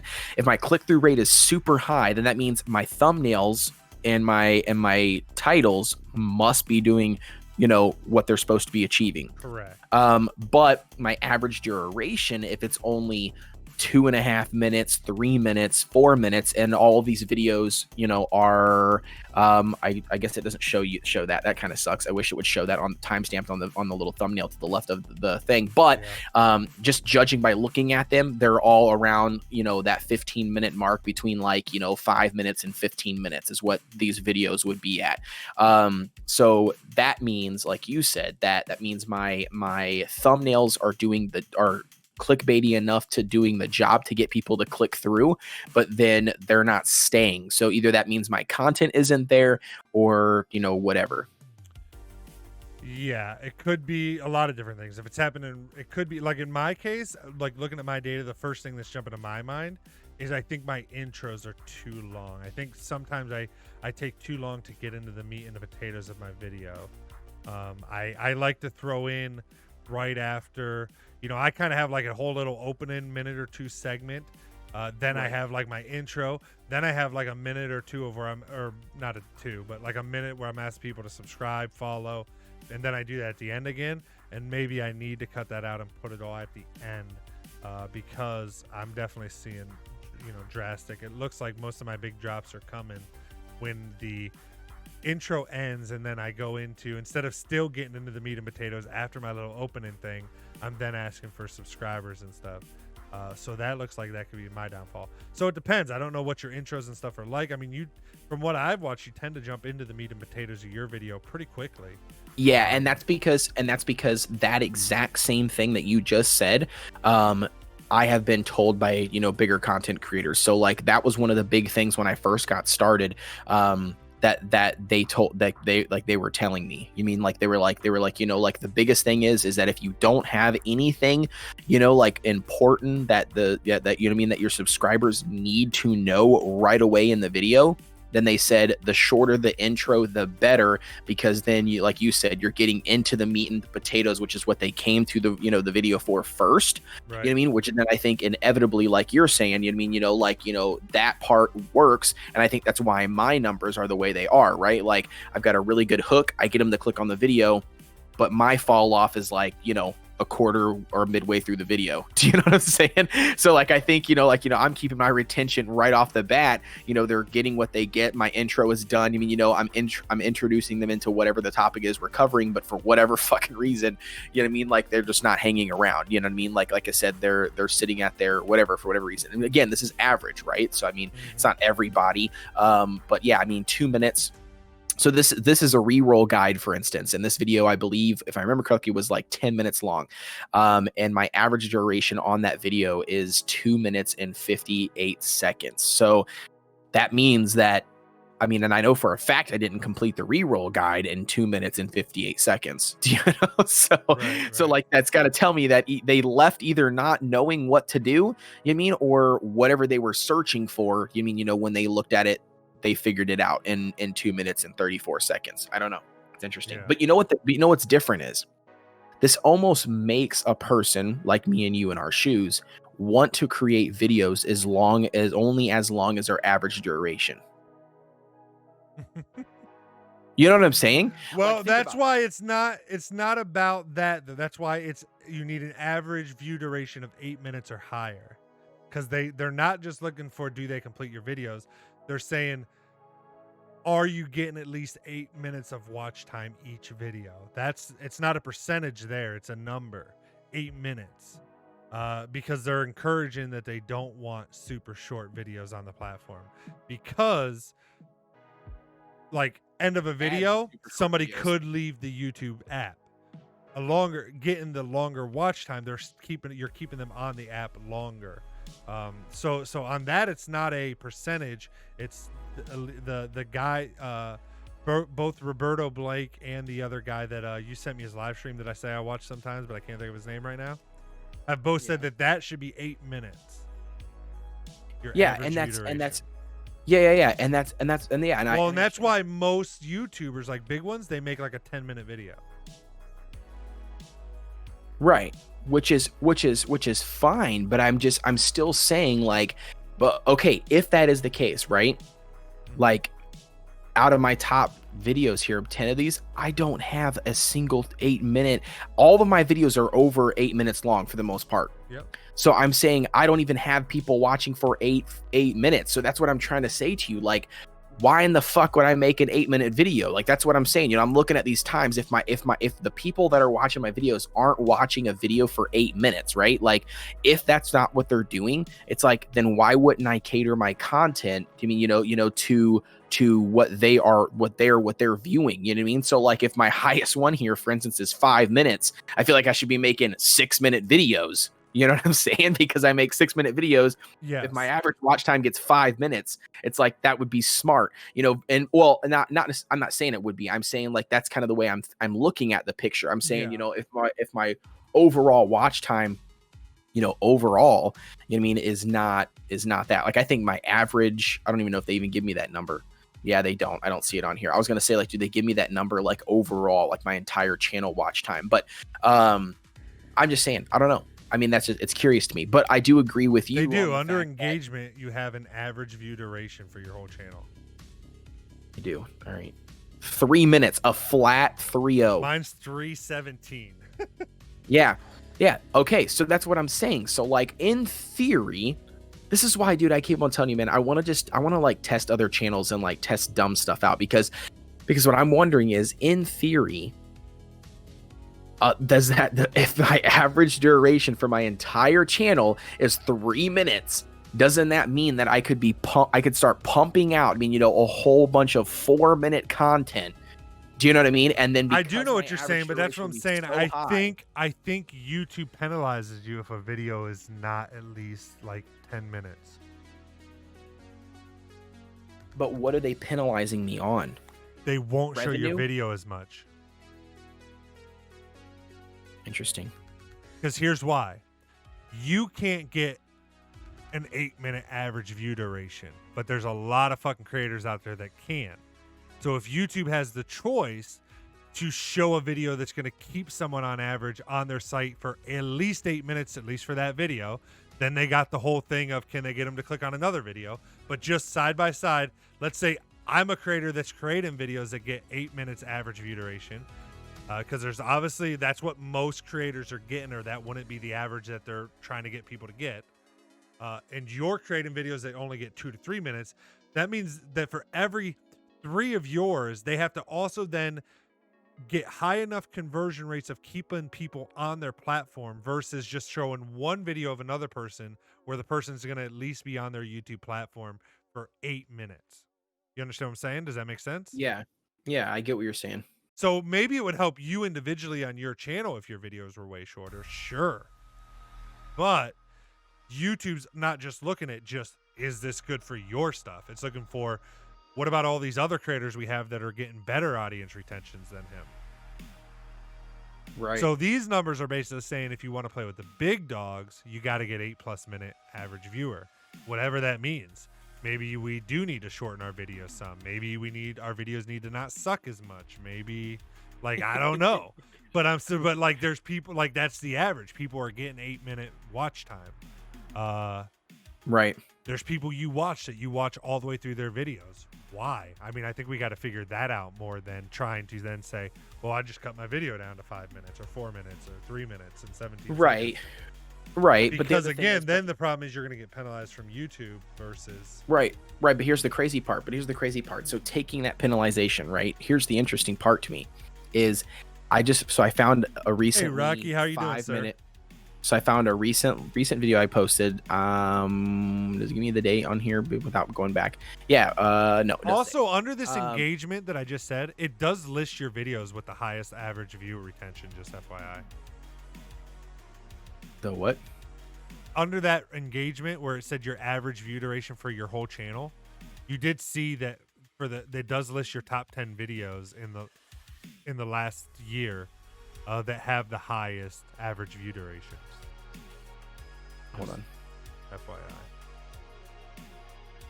Or the best average percentage viewed. So you're talking about right below. You're talking about key moments right for audience below. retention. Yeah. Those 10 videos are your best average percentage viewed.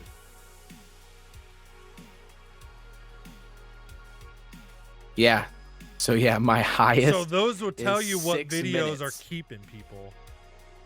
Like Yeah. make more videos like that. Like I guess, like, and I'm saying that to me too. I guess I need to compare. Like, I'm shocked.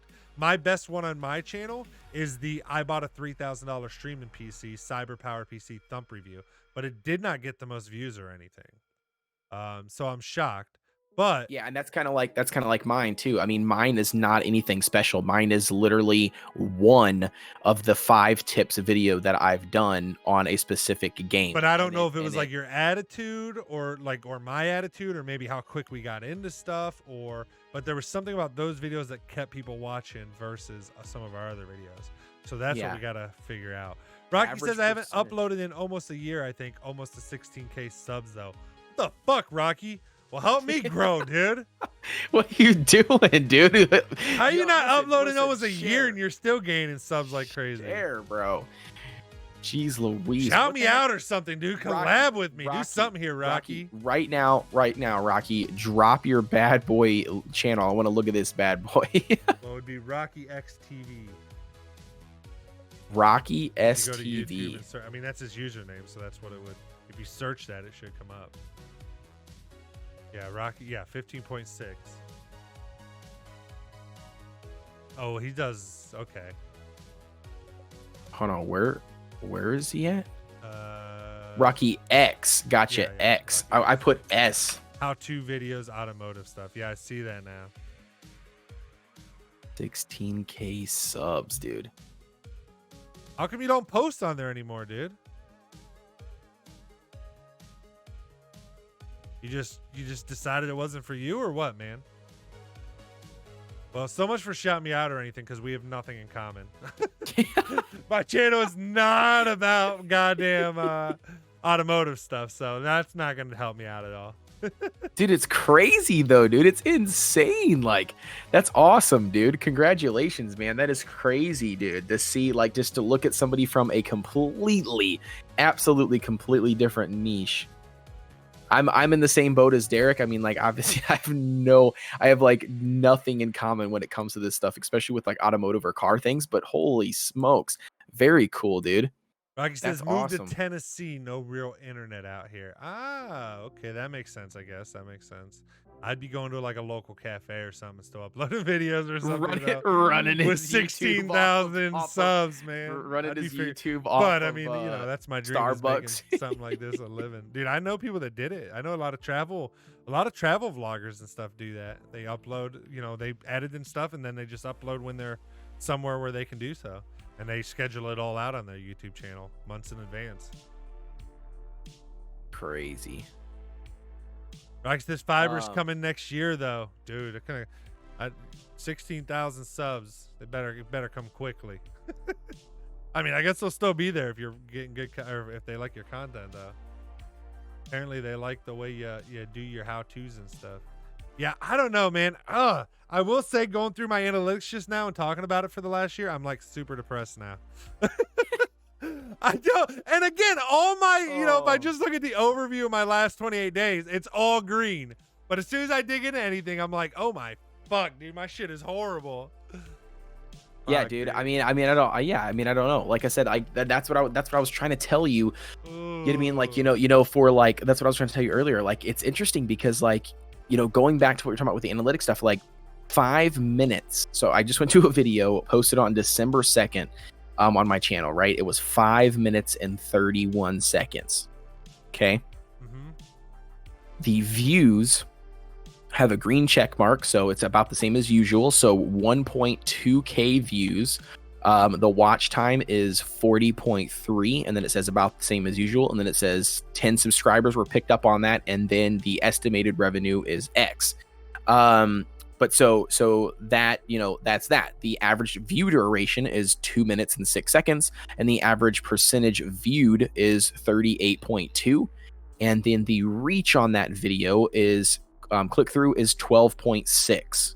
Okay. Mm-hmm. Now, taking something like that, okay, and then going to a, let's just go with a video that was quite a bit longer. So we'll do 10 minutes. So from 5 minutes to 10 minutes, it's actually 10 minutes and 31 seconds. So it's almost like identical to double what it was. Okay. So the video was dropped a little bit later, so I guess that has to play in it, I guess, because it was dropped back on November 25th, so it's been out a little bit longer.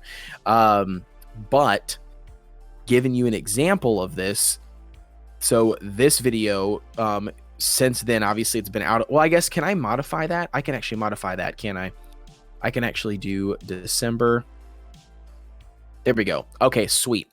So in the exact same amount of time, basically, I've only achieved 821 views on this video, 41.9 hours, and 31% average view time, which is right in line with that other 5-minute video.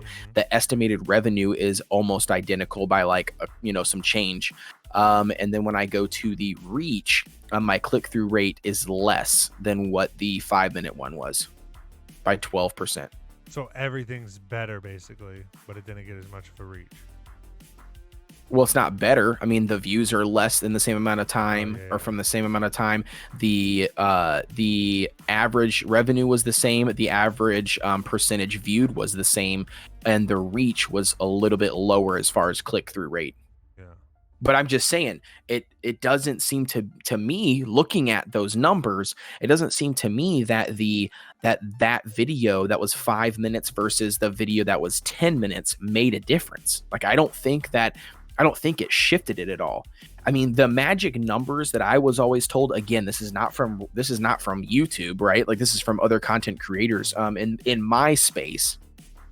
In my space, not the website, but the actual, like, my niche is they've always told me make a videos between 5 and 15 minutes. Like, that was their advice to me, was make sure the video is at least 5 minutes, and make sure you don't want to push over 15. And the reason why they said that is, I think, is just a variety of different reasons. Do you know what I mean? Like, all crammed into one. And that was like the safe numbers. Like, clearly I've got videos that are 18. Dude, that video plus. that did the best for me is like a 30-minute video.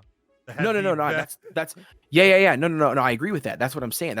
So going back to what I was going to say next I was going to say, that doesn't mean that that's all I've ever done. You know what I mean? Because I've got videos that have way outperformed, you know what I mean? Like, lower, couple minute videos, you mean? And then I've got videos, you know what I mean, that like have way outperformed, that were like, really, really, freaking long. You know what I'm saying? So, I mean, it's weird, because even though they told me that, you know what I mean, I'm all over the place. You know what I mean? Right. Because I've gotten, like I said, I've got a video here, dude, that's 3 minutes and 59 seconds. Can you believe that? I recorded for 4 minutes.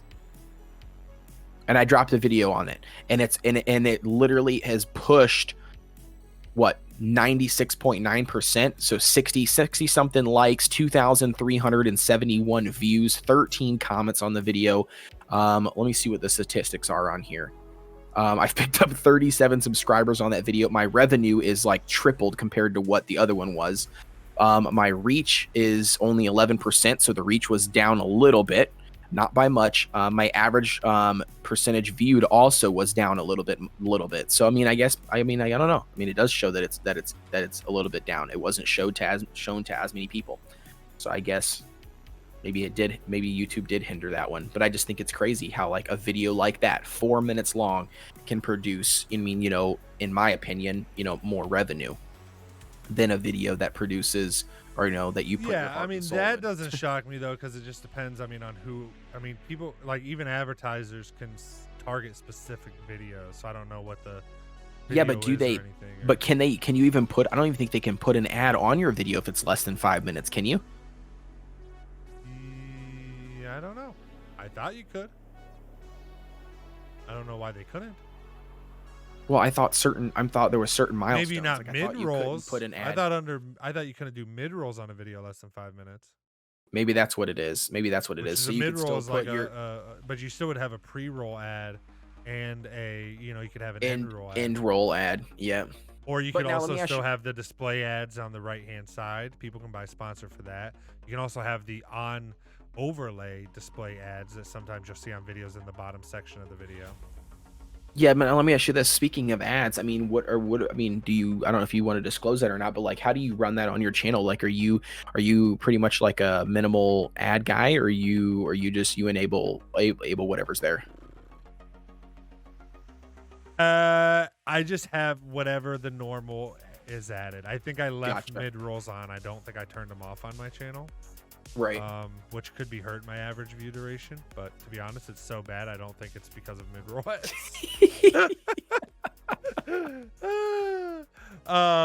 So I don't think mine's due to that. But I don't turn them on for live streams typically. Yeah, Right. I don't typically turn them on for live streams because I'd rather keep the viewers. But on normal videos, yeah, they're just whatever the default is what they are on my normal videos. When I didn't have mid-rolls enabled at all, I don't like mid-rolls. I did not have them enabled until YouTube auto enabled them. And I just did not, to be honest, I'm just lazy. If I wasn't so lazy, I would go through all my videos and turn off mid-rolls, but I just don't fucking feel like doing it, to be completely honest. And I just don't think about it when I'm putting a video up now to turn off mid-rolls because it's not part of my workflow. I actually don't like mid-roll ads, and I don't care about the revenue from them at my size. I'd rather keep the viewer. But again, since they turned them auto on by default, I've just left them on mainly just out of laziness because they auto turned them on for all your past videos, which means you have to go through each video and turn them off for it. And I just haven't felt like doing that. And again, for the new videos, I just have them on by default because they're by default now. I just don't think about turning them off. But I'm not a fan of mid-rolls, to be honest. Rocky says my averages are all over the place. People skip around a lot. Yeah, well, the reason we're talking about it, Rocky, is one of the reasons. I mean, we're talking a lot about our analytics, but part of it was that I saw from a couple people, Roberto Blake and D Nimmons or whatever his name is, a couple YouTube, people that share how to do YouTube stuff, and they're saying that you want like an average view duration of 8 minutes plus on videos. And a retention rate of 50% plus and a completion rate of 30% plus. And then pair that with a CTR, click-through rate, of over 10%, and you're pretty much guaranteed to have videos that do well and grow, and a channel that will grow. Rocky says, correct, no mid-rolls on 5 minutes or less. That's how it used to be, at least. Yeah, so that's what I was thinking. Yeah, so it's no mid-rolls on videos that small, which there really shouldn't be. Again, I don't think mid-rolls are that great anyways, because YouTube decides when to split them up. I guess if you go in and manually set your mid-roll points, it's probably not as bad, but most people don't. Most creators don't do that. Right. Well, to kind of wrap this up, though, dude, because we're going on 3 hours, over 3 hours here. So I think what would be cool, dude, is I think like one of these podcasts here soon, we should literally just go into a deep dive of analytics, and maybe we can do it where I can somehow, we can also look at each, like, because like part of the hard part of like just in this last hour of us talking about this stuff is I'm trying to listen to all these numbers in my head as you're saying them and trying to think of all your data in my head without being able to see it. Yep. And I'm assuming vice versa for you. You're listening to my data and it's kind of like you know what I mean, because there's so much data there. I kind of think it would be cool for us to be able to see each other's data and maybe see what we could deduce from each other's data into what maybe, at least for me, let me rephrase it. At least I know I would be curious for you to look at all my data and tell me what your thoughts are. I agree with that. Yeah, no, I'm not opposed to doing that whatsoever. I'm full open to that. But I don't know how we would do that because I can't stream my data to you and be streaming the podcast. I don't think I can do both. I think it would probably be too taxing on my computer to try to do like a stream in Discord to you and this one. Yeah, I don't know either, to be honest with you. I'm not really sure exactly how that would pan out. I mean, I don't know if, obviously Discord wouldn't work. I know that. Because I don't even think me and you can share together at the same time in Discord. Do you know what I mean? So I think, I don't know. Sure. We'd have to play around with it. I'm thinking maybe I'll look. Maybe I'll have to research and see if you can show your analytics or if there's any, because I don't actually know if you're allowed to or not, even in terms of revenue analytics. But maybe you are allowed. Well, I've seen content creators in my niche show their analytics on screen, but there are certain things that they were not allowed to show, and I want to say revenue was one of those. But And how then do you I can't turn off those specific things? There's they no didn't. option. They didn't. They didn't. They had it blurred out on screen. Oh, so this was a video, not a live stream. Correct.